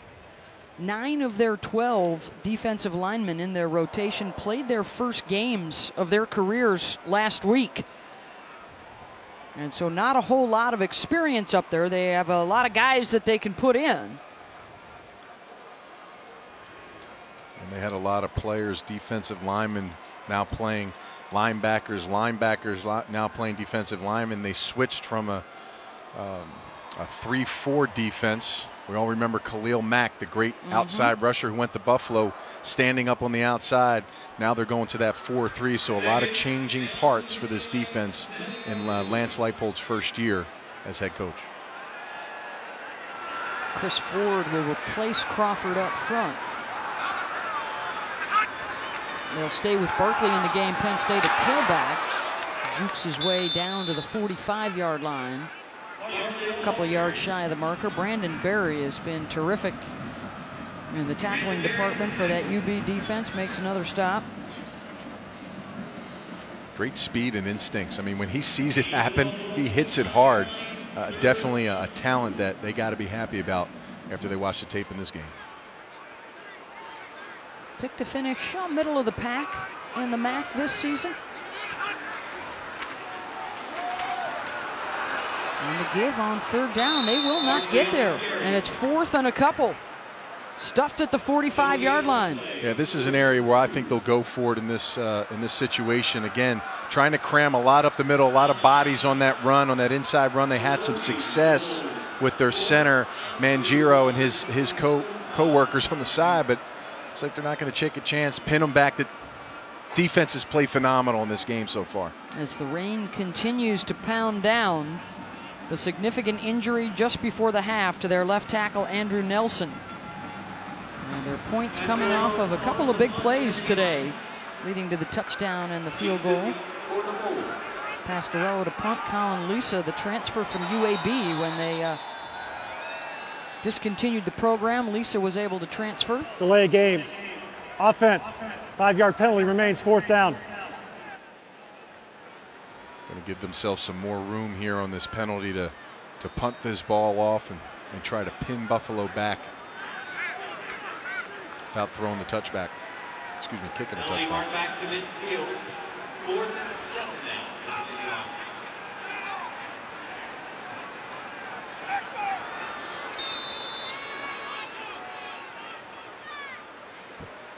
They've got 10 men, the Bulls do, on the line of scrimmage.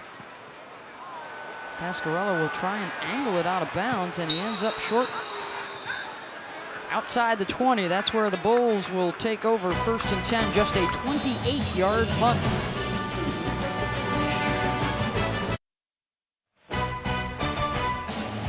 Well, a big showdown tonight. Top 10 opponents. 7th-ranked Oregon on the road in East Lansing to take on number 5 Michigan State. It's Saturday Night Football presented by Wells Fargo.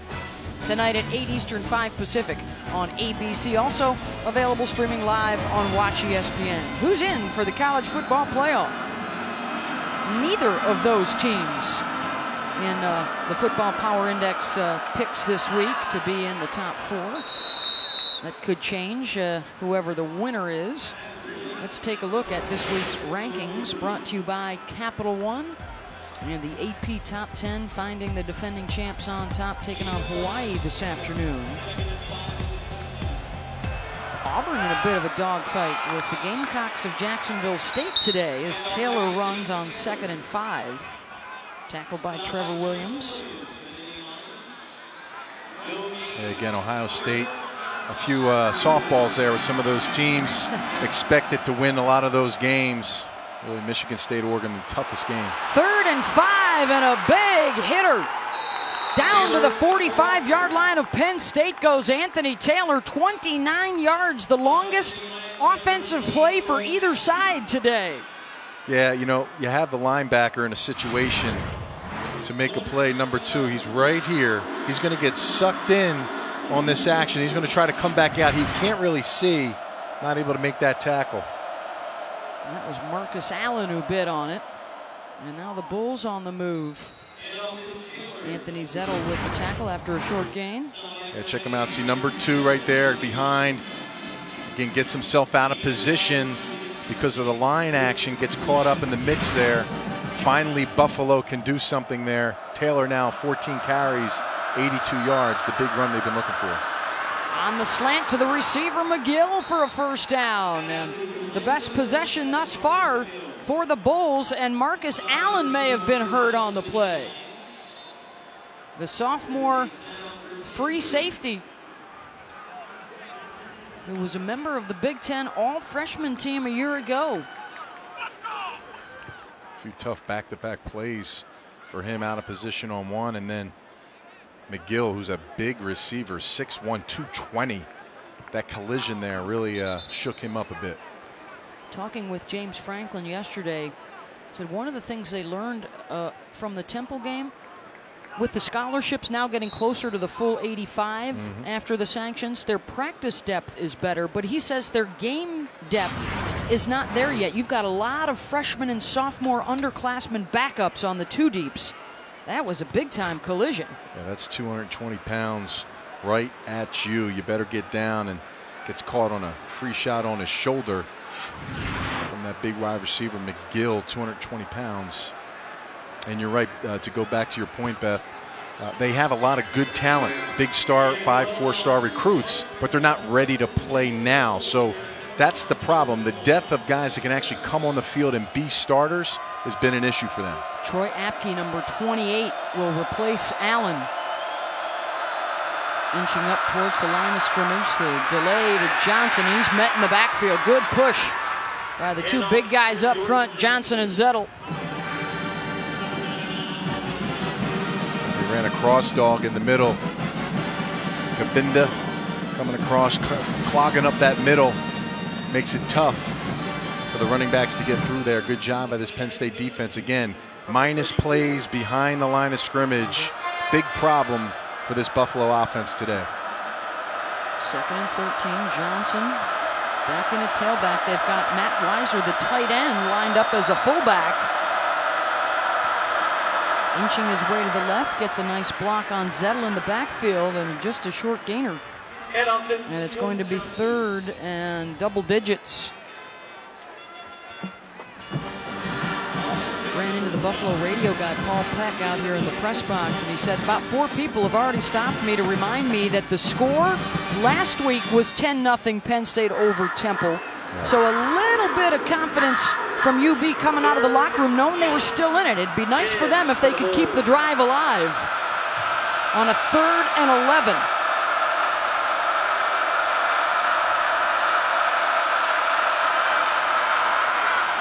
They've been running that play an awful lot. They get a good push inside the 25, but it's going to be short. Do you go for it now on 4th down and about 3?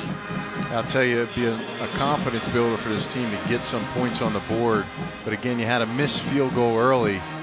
I think Lance Leipold might think about going for this in this opportunity. Brings in some of the heavy-duty tight ends here that actually catch the ball quite well, 85 and 89. Let's see if they try to get a quick 5-yard stick route to one of these tight ends, Schreck and Weiser.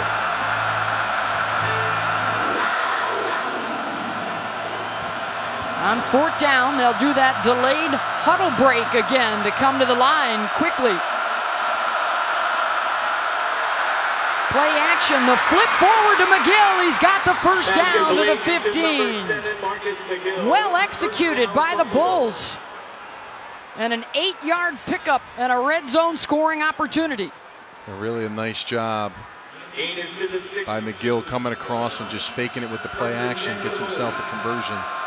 Great play call. Quick to the line.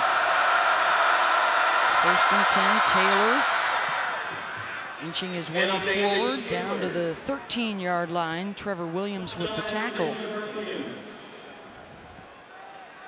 Right now, Buffalo's best drive of the game. Confidence builder coming out of halftime. They get the stops they need on defense. Put something together. 10 plays now. Pushing the ball 64 yards. They got to get to the end zone. There's no question in their mind. They're thinking they need 7 on this one. A drive that started back on their own 22-yard line. On 2nd and 8, Lisa and McGill to the top of your screen. Licata looking the other way. Solo coverage to the end zone. Touchdown, Buffalo. The senior Ron Willoughby.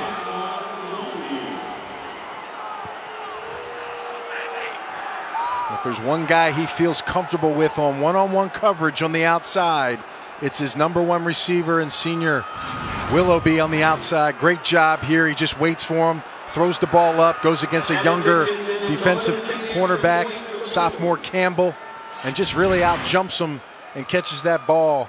Nice job, nice play. A scoring drive that this team needed. Extra point away from making this a 3-point game. Impressive drive by Buffalo. The kick is good. And they are on the board. 11 plays, 78 yards. A huge 4th down play to keep the drive alive, Anthony. Yeah, they take a chance on 4th down. This team steps up to the plate. They get a nice underneath route on the play action, dumping it off, get the 1st down conversion, and finally, on the outside, he finds his #1 teammate, the senior, number 86, Willoughby, with the touchdown pass.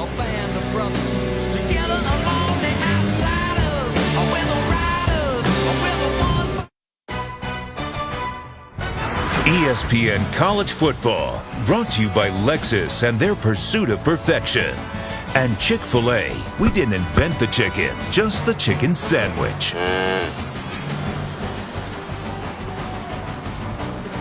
Joe Licata to Ron Willoughby for the touchdown for the State University of New York at Buffalo. And they've got the fans fidgety here at Beaver Stadium. It's a 3-point game. And comboing that with the loss last week to Temple, you may have had a couple of starters hurt and out for the day. And Penn State, this is a huge possession they've got coming up right here. The kick is a short one to one of the up men. And this will set Penn State up with good field position out at the 40-yard line. Malik Golden. Well, here's the problem with Penn State. We got a penalty on the field. It's back where the Bulls kicked off. Offside, kicking team number 26. Penalized 5 yards from the end of the play. 1st down. Your offense has had multiple opportunities in this game. 10-0 lead. Defenses play fantastic, but you've let Buffalo hang around in this football game, and you're not able to convert, get the big scores, and add more points, especially before the half with the injury. Right now, Hackenberg, 8 for 15, 60 yards. The running game needs to go, but eventually, this young man is going to have to make some passes to get this Penn State offense down the field. Hackenberg goes back under center. Paris Palmer is the new left tackle. They put a couple of tight ends next to him again. There is one of them, Mike Jasicki, for the short catch. How about a Florida State update? Here's Chris Goddard. All right, Ben, Butch Davis is here in studio with me as well. As you mentioned, Florida State and South Florida over on ESPN. And South Florida hanging in there early 4th quarter. Ernest Johnson, how did he get so wide open, Coach? Obviously, the play action fake in the backfield, and what an awesome job by Rodney Adams, the wide receiver, to not block in the back that allowed him to get in the end zone. So it's just a 10-point game right now. Noel's on top, Beth. Thank you, Chris. Thank you, Coach. And back here at Penn State on 2nd and 8, they'll fake the jet sweep to Polk. They'll roll out Hackenberg, and he finds Jasicki out across midfield, undercut by Marcus Baker, and it's going to be 3rd down and short. Yeah, you know, the tight end's a security blanket in these opportunities when you roll the quarterback out. That first pass, as simple as it was, if you just put it in a place where he can catch it and turn upfield, inconsistencies, the accuracy, those are the little things that we're talking about when we're talking about a quarterback, potentially a top guy coming out. Lynch bulls his way inside the 45 for the 1st down, and a good push off that right side.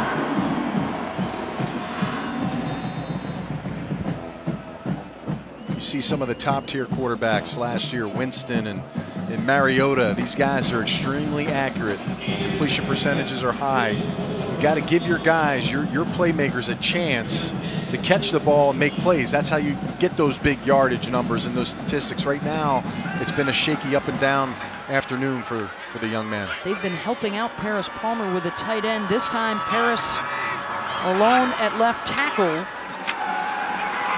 Doing a nice job there, and that gives Hackenberg time, and Jasicki couldn't haul it in.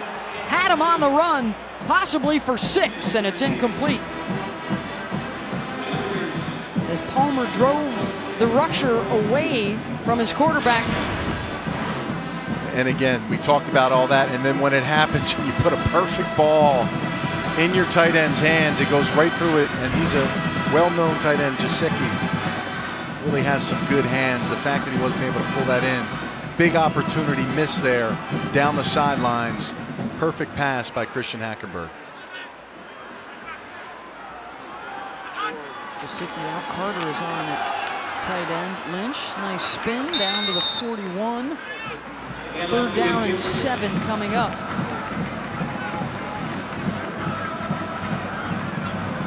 Third and 7 for this football team. Getting the quarterback now to make some plays. I think that's the biggest thing that we're looking for, at least I'm looking for in this 3rd quarter and on this drive, is Christian Hackenberg stepping up in the pocket, getting the protection he needs, and throwing another pass like he just threw to number 88, his tight end, and a catchable opportunity. 4 for 11 on 3rd down. Saeed Blacknall into the game, wide left. Hackenberg looking right, throwing that way, and he's got the 1st down to Chris Godwin. Out of bounds inside the 30. Yeah, good timing play here. Godwin's going to run a quick hitch at the sticks. Again, he doesn't catch it smooth. Use your hands, but in this rain, in this type of environment, you're just trying to get the ball and catch it and worry about that yak after the fact. Good job of just concentrating and bringing that in and converting.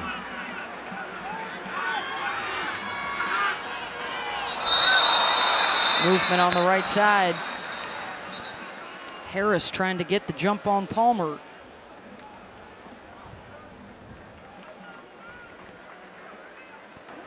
Offside. Defense, number 91. Moving into the neutral zone, causing the offensive player to react. 5-yard penalty remains. 1st down. Well, you know, Harris is watching tape, right? So he knows there's some issues coming off the football on this left tackle. Harris coming out and giving Penn State some issues with Palmer at the tackle position. So he's getting a little antsy, per se. 11 penalties, 82 yards. 3 tight ends into the lineup now for Penn State. Lynch met in the backfield by Brandon Crawford, who lost a helmet and will have to come out for a play. He seems to be all right after that injury on the sidelines. Bouncing around pretty good. Again, they just missed the block. Sheds it easily off the edge. Got to stay on it for that extra second. Could have been a big play for this Penn State offense. Bunch the receivers to the right side on 2nd down and 5.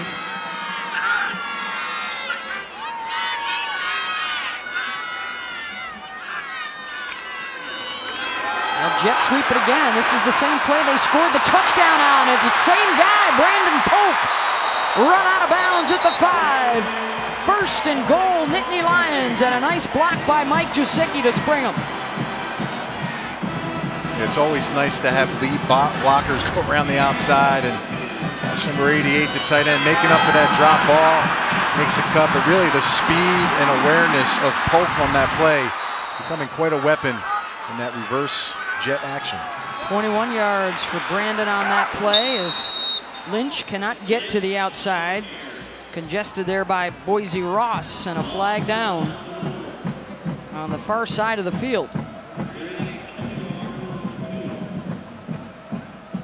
If they have the tight end on the ball there in that bunch. Illegal formation. Offense, more than 4 men lined up in the backfield. 5-yard penalty. First down. Third time that's been called on the Nittany Lions, and that one down at the 5-yard line. Yeah, the tight end at the top of your screen right here is not on the line of scrimmage for this referee to see. He has to be up on the ball, and you tell Pop Warner kids, make sure you look at the ref, point at him, and get your foot set. That doesn't happen on that play. Gets another cheap penalty.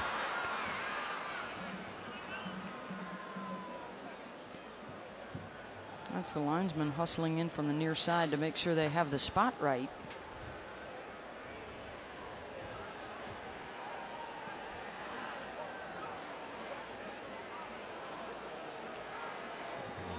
Going to give him an extra yard, did not run it off.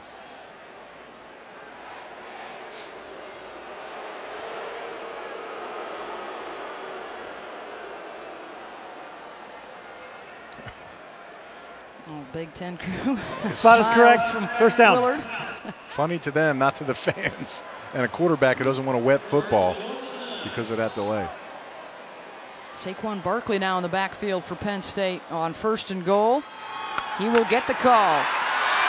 Inside the 5, head down to the 4, bottled up there. Boise Ross and Ryan Williamson out of the secondary to make the stop. Had a single receiver on the outside, the Penn State side, one-on-one with no inside help. So maybe they go back to that formation and try a slant pass if they're given the opportunity here. But again, 2nd down, good chance here to maybe do a quick throw and get Buffalo off keel. Final minute of this 3rd quarter. That is Godwin, isolated to the top of the screen with Marcus Baker. In motion, the rollout, the pass, and it's dropped at the 1-yard line by Jasicki, who's had 2 drops on this drive that could have been touchdowns. Rolling on the field is an incomplete pass. 3rd down. Being a former tight end and understanding that route is so vital in a game like this when it's wet. You got to be able to see the ball in. Again, the most important thing is locking it into your hands. He has it in his hands, but as he brings it to his body and tries to tuck it, it just bounces it off. And now mentally, he has to fight and get over that hurdle of coming back and provide for this team. Right now, not in on this particular opportunity. But again, a drop ball, 2 situations presents Penn State with another problem. And now it's 3rd and goal.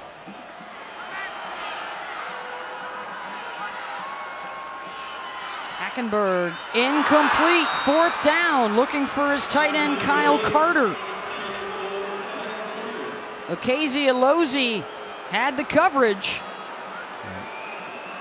And Penn State looks like they're going to have to settle for a 3-point attempt. Well, you know, to me, there's 2 bodies there, 2 defenders. I mean, it's not a guy you're going to want to throw the football to. You got to try to get it somewhere. I mean, he's just kind of eyeballing the tight end. Got a defender in front of him where the ball is and another defender standing there. Just not a good option in that situation. Penn State down a man. They're running a guy onto the field at the last second for this 21-yard field goal attempt for Julius.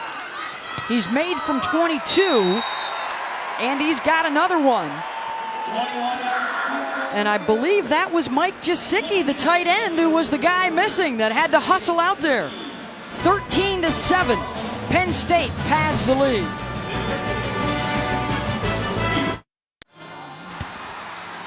Celebrating his 10th year sponsoring the Good Hands Field Goal Nets, Allstate makes contributions to participating universities' general scholarship funds for each field goal and extra point kicked. Allstate has donated millions in scholarship funds since 2005. Low ceiling today, the cloud cover here around Beaver Stadium. It has been raining all day long. And sloppy at times, but right now Penn State with the field goal goes up 13-7. But if you're Joe Licata and the Buffalo Bulls, you scored a touchdown the last time you had the football, and now a chance to take the lead if you can get another one. They'll have to go 80 yards. And first, let's hear from Paul. Beth, James Franklin told us yesterday game depth still an issue. On the offensive line, Andrew Nelson, starting left tackle, has not returned to the field. He's still in the locker room, obviously doubtful to return with the left knee injury. Good news, though, Marcus Allen, the left shoulder, he was pleading with head trainer Tim Breen to put him back. They sent him back in the locker room. He now has a brace on his left shoulder. Thank you very much, Paul. With the double numbers, there is a 2 on the sideline, and there's also a 2 in the ball game. And there you see the tape job on the left shoulder of Marcus Allen back into the secondary. Jordan Johnson in at tailback. He'll get the carry. And running up the middle right into Jason Kabinda, who's getting the start today at middle linebacker. And will we get another play-in? Does not appear so. Licata, look at the poise from the senior. What an opportunity for the Bulls as we head to the 4th. One drive away from a lead at Penn State.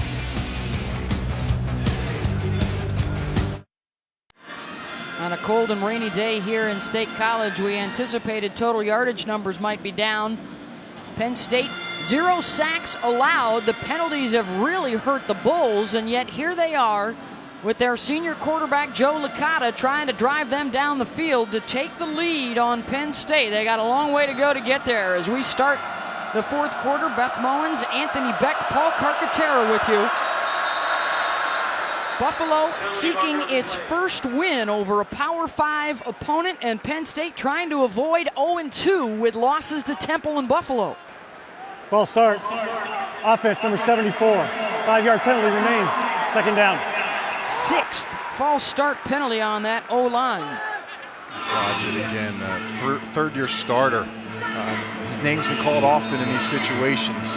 They have to hone in and buckle up here if they're going to have a chance against this Penn State defense.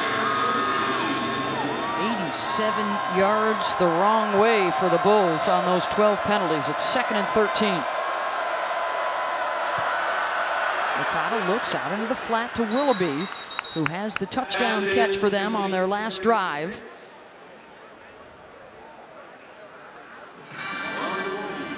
If you're Lance Leipold, the one positive you've got is senior leadership. The quarterback, the running back, your top wide receiver, your starting tight end, your talent guys, your skill guys have all been in tough spots before.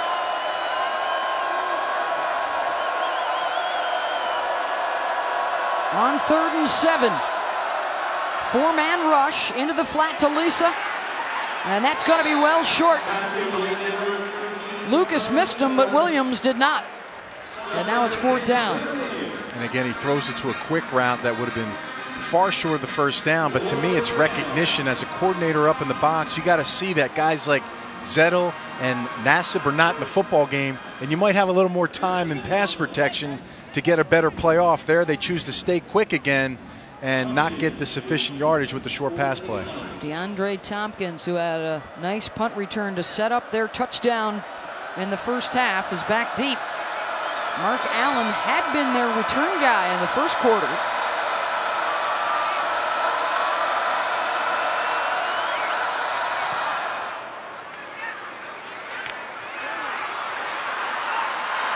Tompkins looking to turn the corner. He'll turn back in the other direction, and he's taken down back inside the 40-yard line. Brandon Williams, 36 yards on the punt, 4 on the return. Hackenberg and co. back on the field.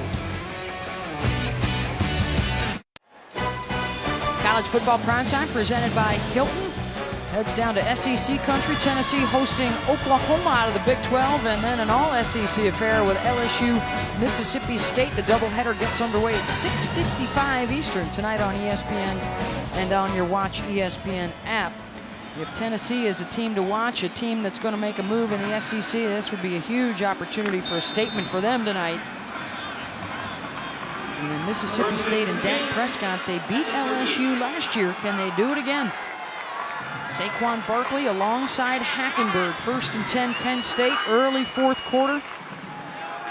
And this is Barkley. A lot of room off the left side, and the burst into the second level. All the way down inside the 30-yard line, hauled down by Nick Gilbo. 33 yards on the run for Barkley.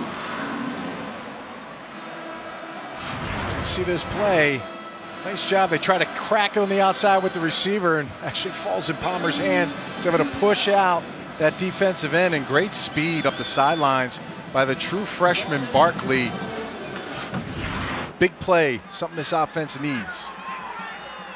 Trying to crank up the running game a little bit. 141 yards on the ground for the Nittany Lions. Big plays on that jet sweep. And instead they'll run with Barkley, who hurdles over a defender and down to the 11-yard line. Ryan Williamson was a hurdle on the track that time. 17 yards as Barkley goes right over his head. Well, when you don't block a guy and there's somebody in front of you, know what you do? Just go over the top. Look at that athleticism. You gotta love it. That's exciting. Gets this crowd at Penn State fired up.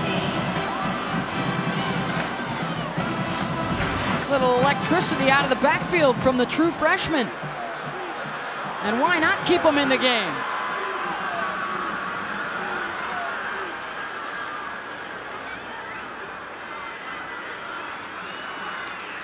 Hackenberg throws to Godwin, one-on-one, beats his man, and down to the 5-yard line. Boise Ross missed a chance to tackle him at the line.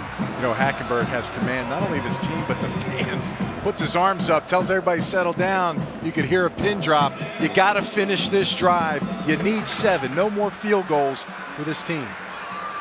Hackenberg, the receiver screen. Good blocking on the edge. Touchdown, Deshaun Hamilton. Kyle Carter clearing a path. There is a flag for what might be a celebration at the end of the play.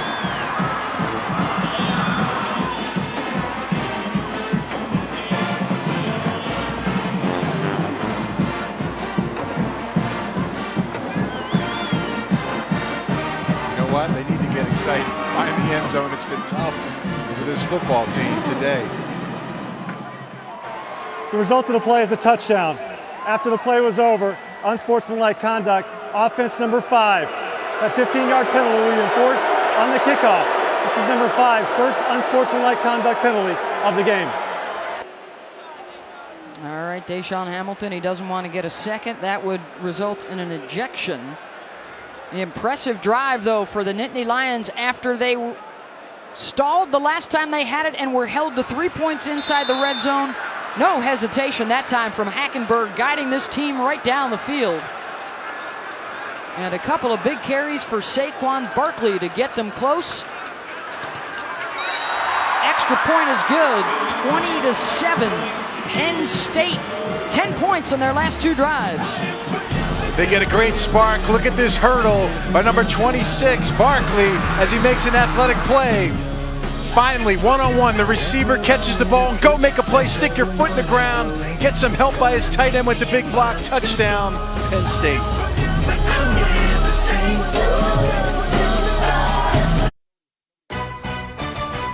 ESPN College Football is presented by 5 Hour Energy and in part by Mazda. Driving matters.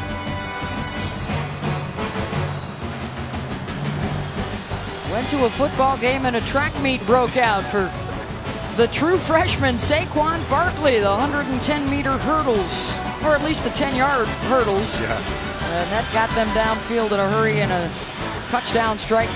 Hackenberg finding his man on the bubble screen to Deshaun Hamilton. Deshaun's first touchdown of the season. And now it's 20-7 Penn State. Hackenberg only needed 4 plays to go 62 yards in less than a minute and a half for that 5-yard touchdown strike. With Barkley carrying the load. Penalty assessed on the kickoff. It's short, fielded by Martinez at the 15 and upended out across the 30. Chris Cotter now in the studio with an update. But looks like you caught up on what's happening at Michigan. This game's over on ABC. A little power running here from Coach Harbaugh's club. Devion Smith, not 1, but 2 tackles. breaks him, and he goes into the end zone. That's his 3rd touchdown of the day. So Michigan State going for 2. Rudock rolling and finding Smith. Cleans it up. 28-7 right now. Michigan on top on ABC. Thank you, Chris. The Wolverines, after losing at Utah last week, looks like they're headed for a win in the Big House today. Penn State trying to bounce back from their loss as well. And now Joe Licata and the Bulls have some work to do. Just under 12 minutes to go. Licata looking deep. Incomplete. Good coverage by Williams. He was stride for stride with Ron Willoughby.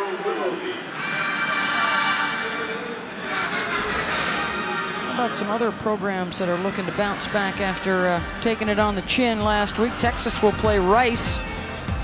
Stanford stunned by Northwestern a week ago. They've got UCF, and Nebraska, the Hail Mary loss to BYU at home. They'll take on the Jaguars of South Alabama. Yeah, you know, Texas, a lot of youth on that football team. Coach Strong trying to get some of them young players to step up. Didn't do it against Notre Dame. And 6th-ranked Auburn, by the way, is tied in the 4th quarter with Jacksonville State this afternoon down on the Plains. Wow. Upset alert going on there. And Jacksonville State has the football. They're driving over on the SEC network. Carry is Jordan Johnson for the Bulls. 3rd down and 9. Lot to be proud of today for this Penn State defensive unit. Held Buffalo scoreless in the first half. Just the 1 touchdown drive here in the 2nd. Also an interception. Licata, good protection. Has time. Incomplete, almost picked off by Jason Kabinda. And it's 4th down. Got a new lineup for you on Sunday mornings for NFL fans. It'll start with NFL Insiders at 10 a.m. Eastern, and then following that countdown at 11 Eastern. Meet the new NFL Sunday morning, starting at 10 on ESPN and on Watch ESPN as well. First Sunday of the season tomorrow. Mark Allen is back in now as the punt returner, awaiting Tyler Grassman. Good news for Buffalo. Corbin Grassman is back in at long snapper after he got hurt earlier in the ball game. Allen will let that one bounce. It goes sideways and out of bounds at the 26-yard line for Penn State with a 27 lead.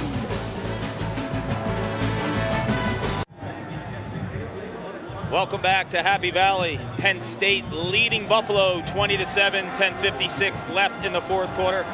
Anthony, Beth, I'll tell you what, this Penn State bench was very tight for 3 quarters until Saquon Barkley came into the mix. You saw that run highlighted by that hurdle. When he came off, the entire bench was loose, smiling, laughing, reenacting that big leapfrog type of a run he made. And another coach who was ecstatic, Herb Hand. He went right over to his offensive line, the group that's been criticized all week after the 10 sacks against Temple, and said, great job. Let's build off of this. We have momentum.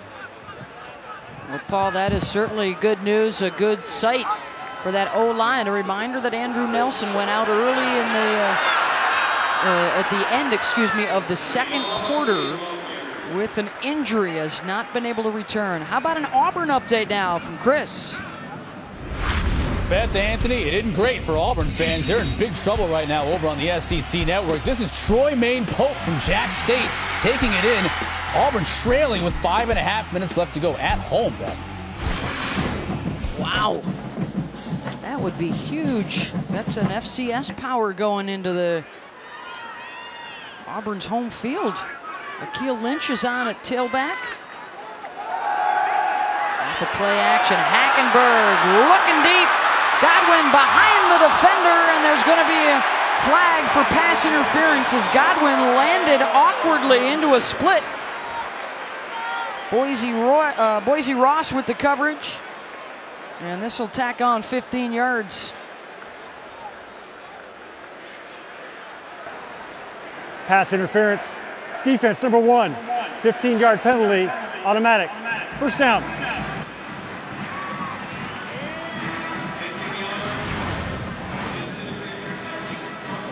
A lot of time right now for this quarterback, and that's what you got to like about it, having the protection. And then Ross is in the proper position, a former receiver himself, but he grabs a hold of Godwin too early there, and that's going to draw a flag every time. Looked like a perfect throw for Godwin in that position.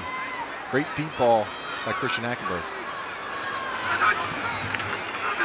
We'll run the jet sweep again to Brandon Polk.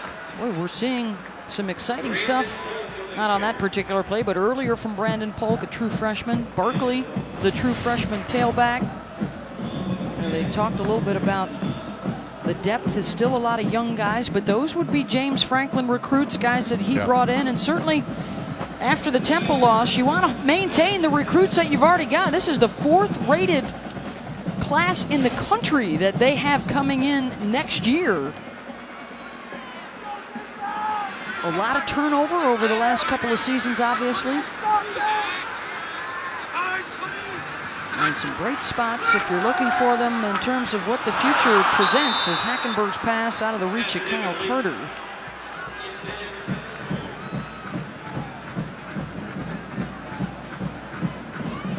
The last 2 seasons, so this year's group coming in, including Polk and Barkley, rated 24th. Excuse me, 2 years ago, and then this one rated 14th, and now next year's right now rated 4th in the nation. That includes a top 20 quarterback and a top 10 running back, as well as a couple of top 20 defensive linemen. Hackenberg will adjust. Got to beat the play clock right here. They just get it off. Hackenberg lofts one deep, looking for Godwin again, and he's got it at the 10. What a catch by Chris Godwin.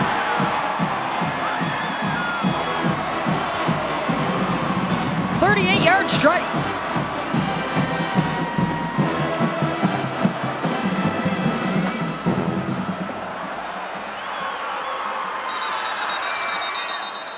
Timeout, Buffalo. They did not like the way Penn State was hustling to the line to get ready to run another play. Hackenberg hooking up with Godwin, 38 yards deep. Hackenberg got the look that he wanted. He changed the play at the line of scrimmage, a little wobbly out the gate. But I'll tell you what, great concentration by Godwin, pulling it in. Baker on the coverage there, it was tight. But the ball was thrown perfectly in a position for only the receiver to make a play. And Beth, those are the situations we're talking about out of Hackenberg. You see him throw a flat route over the head of a tight end there, and then he comes back and throws a strike to the outside. He might be one of the most scrutinized quarterbacks to scout at the next level. And when you watch throws like that, you turn the tape on trying to figure it all out, he'll be tough. Big improvement here in the second half for Penn State. A touchdown and a field goal. The last 2 times they've had it, they are down inside the 10-yard line, 1st and goal. After Godwin's 5th catch of the day for 76 yards. He will trot back out there with the offense. Godwin, mano a mano with Boise Ross to the top of your screen.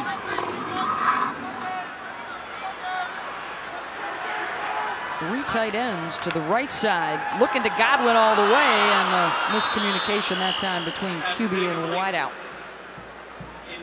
A zig and a zag. Yeah. Again, I'm not sure if who that's on in that circumstance there. But again, the passing game has gotten better, like you said here in the 4th quarter. No sacks, which is always good. Yeah. You go from 10 to 0. That'll bring your per game average down quite a bit. Like we said, Herb Hand, the offensive line coach, is going to be happy about that. Barkley on a tailback. He'll get the call. Barkley puts on the Jets, touchdown!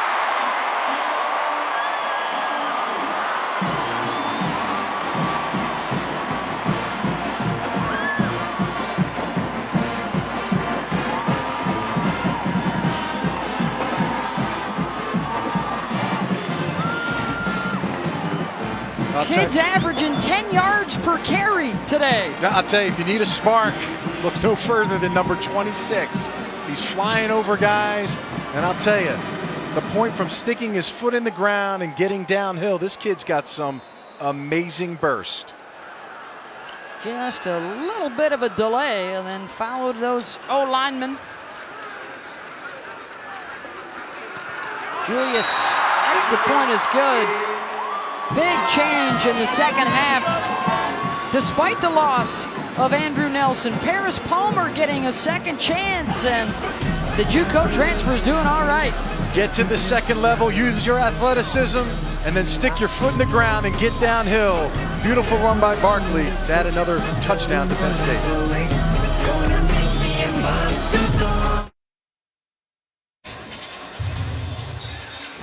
Big fourth quarter here for Penn State. They had 13 points through 3 quarters, 14 points in the last 3 minutes and 2 seconds. And a 27-7 lead over Buffalo with 9:02 to go. That's putting a little happy back in the valley as they whip a Nene, Anthony. I'll tell you, Barkley's doing the Nene on the sidelines. He's finding himself some quality playing time and making this guy's job a little easier as he's starting to connect on some passes that this offense is dearly needed. The true freshman, 8 carries for 82 yards and his first career touchdown.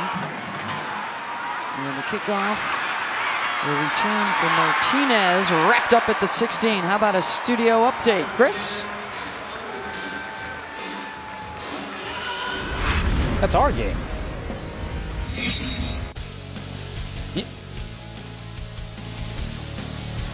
Oh, here comes Michigan scoring again here, 28-7, and they expand their lead as well. It's now 35-7. They have taken over in the fourth quarter. Ole Miss coming up next here on ESPN. Fresno State into town. Thank you, Chris. All Ole Miss did last week was score 76 points on Tennessee Martin, the most they've scored since 1935. They'll get Fresno up next, and then Alabama next week. Licata still has some time on the clock. Weiser had it, and then it was stripped loose by Christian Campbell. Campbell does a nice job of really bringing his arms through the receiver arms to pull his hands away from the ball and stripping it out. It's a good job on the incompletion. We're seeing him get more time at the corner position. John Reed got burned on a pass play earlier. The true freshman who got the start for the injured Grant Haley. The only negative right now for the Nittany Lions is the condition of Andrew Nelson, their starting left tackle, down with an injury at the end of the first half. Licata to Taylor, out across the 20 to about the 23. Troy Reeder with the tackle. How about the 3 new linebackers today? And Reeder, Kabinda, and Walker. New for Kabinda because he moved over to the middle. I'll tell you, less than 100 yards rushing for Buffalo. And to me, been in the right places. You see a lot of activity, especially you see 42, Reeder doing a good job. Kabinda, great size at 6'1", 245. They really love him. Coaches are very high on what he's done, not only on the field, but in the practice field also. So I think they're in a good position right now with these young players making plays for them in a shorthanded game. Forced into action with the injury to Naeem Wortman-White, out for the season. Now it's 3rd and 5. And poor Roger Blodgett's going to have a tough time in film session tomorrow. 5-yard penalty remains. 3rd down. That's 7 on the team. Not just penalties, 7 motion penalties. 14 overall on the team. Blodgett's having a rough day again. 3-year start on the right side. Lance Leipold, the head coach, obviously looking for a little better play and concentration from his leader on the right side there. This will be something talked about heavily. It's cost this team dearly. Puts them in a 3rd and long situation. 3rd and 10. Edge pressure coming from Nassib. Stepping up as Licata fires for the first down out across the 30. And this play might stand. Nassib may have gotten a head start coming off the edge. And even with that head start, great poise by Licata to complete that ball. Offside. Defense number 95. That penalty's declined. 1st down. 14-yard pickup. you ain't cheating, you ain't trying, right? This is one of those trying to pick the snap count. Untouched. Licata just steps up, but Nassib is definitely in attack mode when it comes to getting to the quarterback. Willoughby makes the nice catch. He has the touchdown catch today for Buffalo, from 51 points last week against Albany to just the 7 so far today. Licata with Nassib giving chase, and Joe on the move throws it out of bounds. 3rd down. Yeah, Joe Licata looked like he had some room to roll, and then all of a sudden here comes 95 rolling out. Good job, good hustle there, and good job on the coverage with this Penn State secondary. Obviously down a starter in Grant Haley.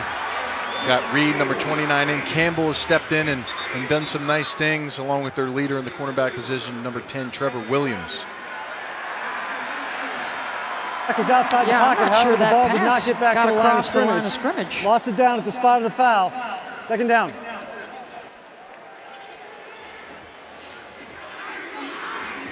He's out of the pocket, but when you throw the pass, it has to go past the line of scrimmage, or the original line of scrimmage. And again, Nassib's quickness to get to him, hard to get that arm around and get that ball out and back to that line of scrimmage. And again, might not have been a sack, but because of his effort, gets that penalty. 2nd down and 21.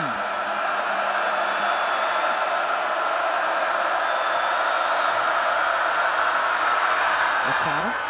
Catch is made by the tight end, Mason Schreck, out close to the 30.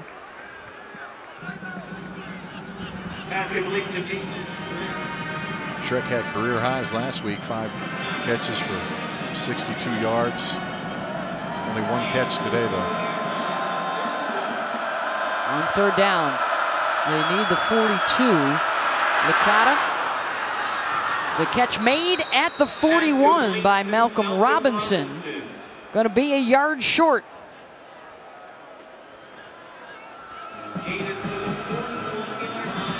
We're going to go for it here on 4th down with 6:39 to play.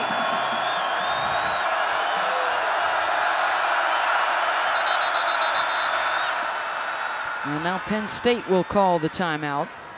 First charge, timeout of the half. Penn State.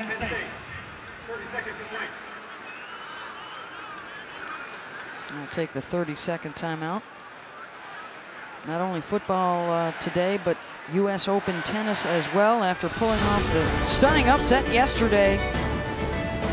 Roberta Vinci will take on Flavia Pennetta in the Women's Championship. 3 o'clock on ESPN, also on the Watch ESPN app. Coverage presented by Mercedes-Benz as Vinci denies the Grand Slam to Serena. An all-Italian finals in the U.S. Open. How about that? Who's more excited than Anthony Becht? I'll tell you, don't be fooled. I went home and got myself a good Italian meal on the drive up from Philly to State College because of a canceled flight. Best thing that ever happened for me right there, coming from Florida. That is a big day, and Vinci, what a stunner. I think she was as shocked as I think she was. Tom Rinaldi was there interviewing her. She's like, I didn't wake up this morning thinking I was going to win this one. She had a flight home thinking she was going to lose. She had to change that to stick around to play in the final. 4th and 1 coming up for the Bulls.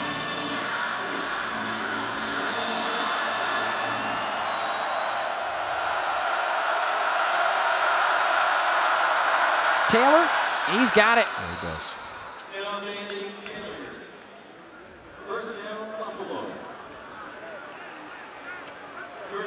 Some of them second team linemen are in right now. They get a little more push than normal up front for this offensive line of Buffalo. Off the fake, Taylor. Nice cut. Gets out across the 45-yard line. Troy Reeder with the tackle. Taylor now 16 for 86 on the day. Still to come this afternoon. Notre Dame and Ole Miss and Rutgers on the schedule. Taylor wrapped up again by Reeder. Gets out to about the 48-yard line. I've been impressed by Reeder today. I'll tell you, he's been in the right spots. He's fast too, former running back in high school. This kid's versatile. They love his versatility at the position. Guy's getting a chance to shine today. You don't come to Penn State to be an average linebacker. The catch is made by Willoughby. Down around the 30-yard line, Trevor Williams on the coverage. You come here to be special at linebacker, you, with the likes of Jack Ham and Paul Posluszny from one end of the spectrum to more recent days. They had a really good middle linebacker last year, and Mike Hull. Michael Motti in recent years. Ball jarred loose by the ground after Weiser made the catch.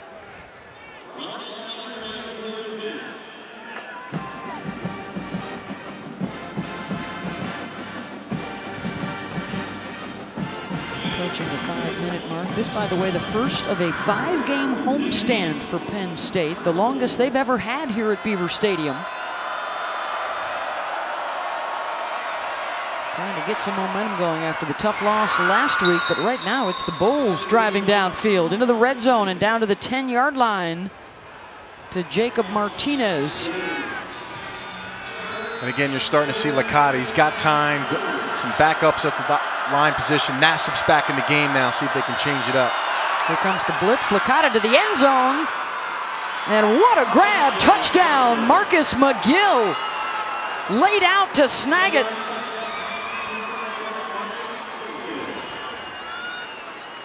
His second touchdown catch in as many games.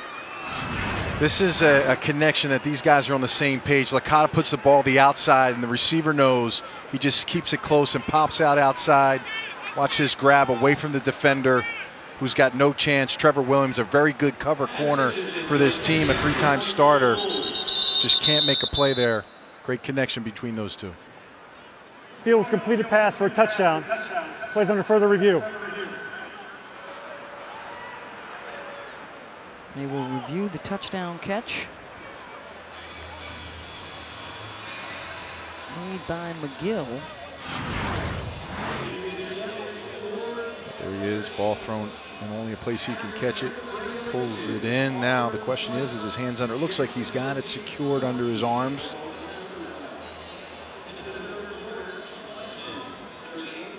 Pulls it in, might not see it on that angle if the ball. It looks like his hand. Yep, there it is. Great job. I'll tell you, it's nice look. It's a heck of a concentration there. Good shots by our camera guys on the field, and it's a score for Buffalo. He's a big boy now, 220 pounds. That's a tough matchup. We saw him take a strong safety coming downhill on him, just kind of bounced off him. He's got some skill talent here at Buffalo. I think Lance Leipold, obviously, there's a transition process. You're recruiting your kind of players. You've changed the scheme on defense. You're going to lose Licata after this season, so you have to really start over from the ground up and get yourself new offensive skill players. Call is confirmed. Touchdown Buffalo, an extra point coming, followed probably by an onside kick. That drive, 13 plays, 82 yards in 4 minutes and 18 seconds. And the flag fest continues.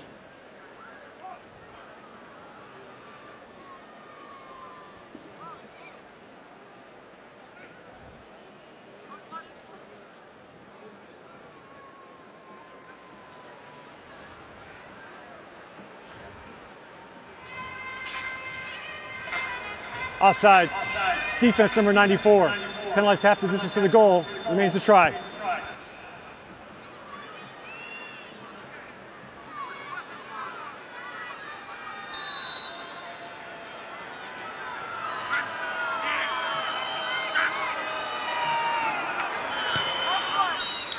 PAT from Mitchison is good, 27-14. How about an update on Auburn and Jack State? All right, Beth, plenty of drama down on the lovely State. They're on the SEC Network, and they're in overtime. Coming up next, speaking of the SEC, Laquan Treadwell. He's healthy, and he heads up a really nice receiving core at Ole Miss. They take on Fresno State. Coming up in 11 minutes. Thank you, Chris. Well, after a rough Saturday and a demotion last week for Paris Palmer, an opportunity for him to come back following the injury to Andrew Nelson at the end of the second quarter. It gets rolled up by a defender here. Just, I hate seeing that. He's obviously in some serious pain. Hopefully he'll be okay.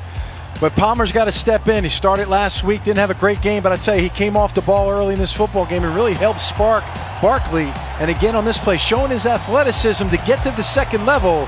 And my man Barkley, who's having a heck of a day today, sticks his foot in the ground and gets in the end zone. That's how you boost the confidence up of your left tackle and gives him an opportunity to come back and play better this week. Unique opportunity for him and another great opportunity for Mr. Barkley. Onside kick. Ball still loose. Chris Godwin had the first shot at it, and it appears that the Nittany Lions were able to secure it. And they have.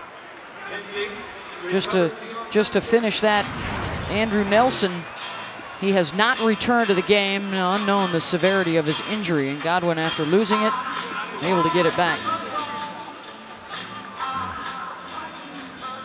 And it may have, actually, was it Mike Jasicki who came out of there with the football? It was.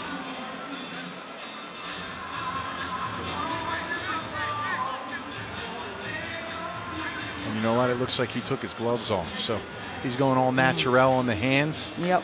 After a few drops today, obviously a teaching moment. The sophomore young player, great potential here. They really like what he can do. Again, just concentration issues and staying focused in the football game. And it has finally stopped raining here in State College. It's been raining all day long. Barkley have a chance to go over 100 yards rushing. Trying to stay in bounds down inside the 30 and out around the 28 for the true freshman. 23 yards on the run, and he goes over 100 yards. Paul? True freshman, Beth. And you know what impresses me about this kid? Between the last two possessions, he spent almost the entire time with the offensive line.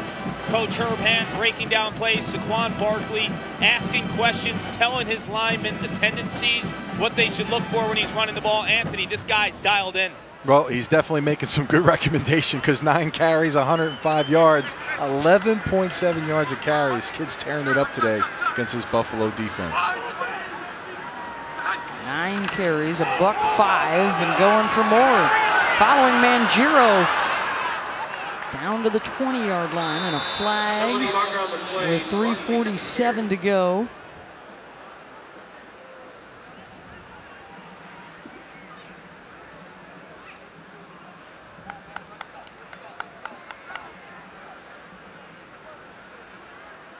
Sorting it out here. Personal foul. Illegal block below the waist. Offense number 66. 15-yard penalty. Remains first down. That was the pulling center, Mangiero.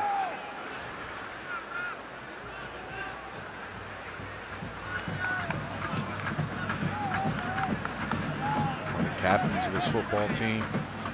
Versatile lineman, played a little tackle last year, bounced inside. Now the quarterback of the offensive line. They love him. They love what he brings to the table. And really, he's the guy that's got to make it happen for these other linemen to kind of follow his lead. They wanted to play together this week, play as a unit. They have not given up a sack, even though they may have lost one of their veterans, Andrew Nelson, to an injury. Barkley. Let's check in with Auburn. Chris? All right, Beth. Peyton Barber in overtime. Ole Miss coming up next. Thank you, Chris. Well, regardless of the outcome, a scare for the Tigers. They're trying to secure the W.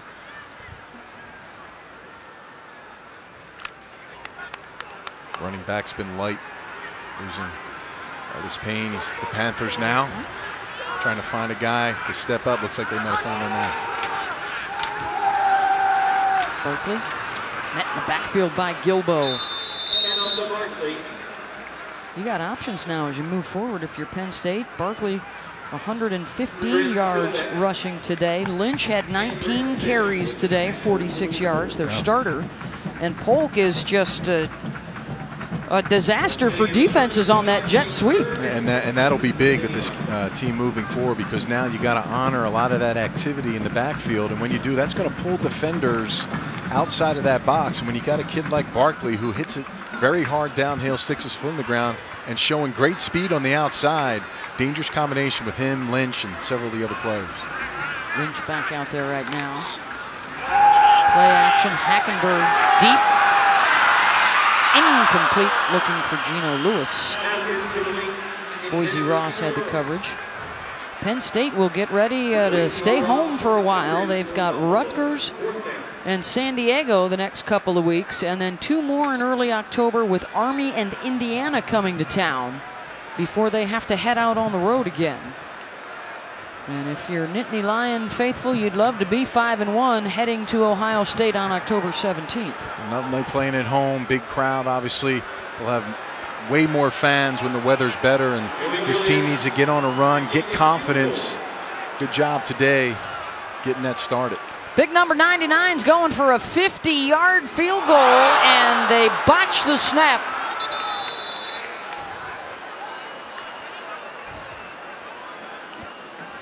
Chris Gula, the holder, couldn't secure it. And it gives Franklin, Coach Franklin, something to work on this week. You know, it's one thing, another thing, but again, he's going to be happy with this play. Snaps a little high. Again, got to make that catch if you're a holder. It's a position you never talk about, and there's a reason why. When they do, it's not good. And that's one of those instances. And Coach Franklin's going to get his pen and pad and write that down. And they are going to pray for a sunny day next Saturday. Weather-wise, it has just been miserable today. Raining all day long. That can make things difficult as well. Pass is caught by Marcus McGill. Chance for Buffalo to try and work it downfield and see what can happen here. 2-touchdown game with 1.5 minutes to go. Licata. Another completion. 9-yard pickup. Mason Schreck. Buffalo still has 2 timeouts. Got to speed this process up. Clock is ticking now, just short of the first, so the clock continues to run. Licata in trouble. Ball is loose. Down on the deck is the quarterback and the football. Carl Nassib with the pressure. 5th sack of the day for Penn State.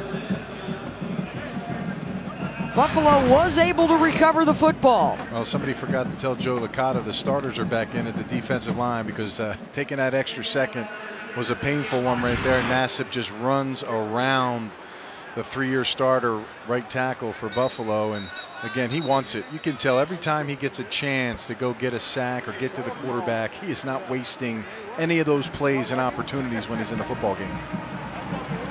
That's Carl's 2nd sack of the day. He wanted a fumble recovery to go with his interception that he had earlier.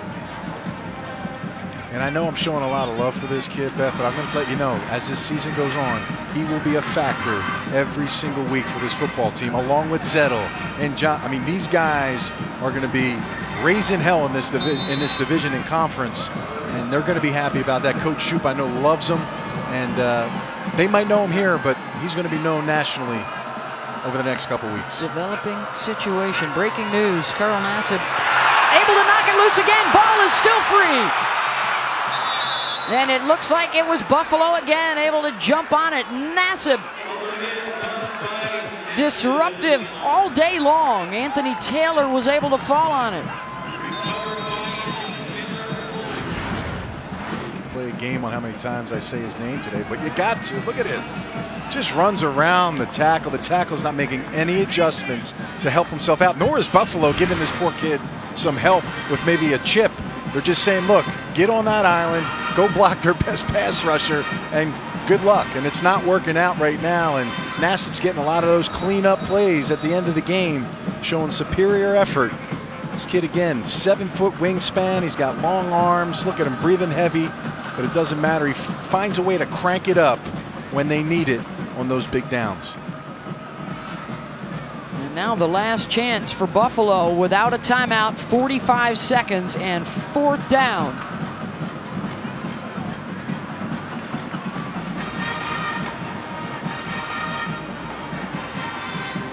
I can guarantee you on this play here, he's going to be in the mix. So we got to find something that gets you 10 and get it out, because anything longer than that could be a painful operation here.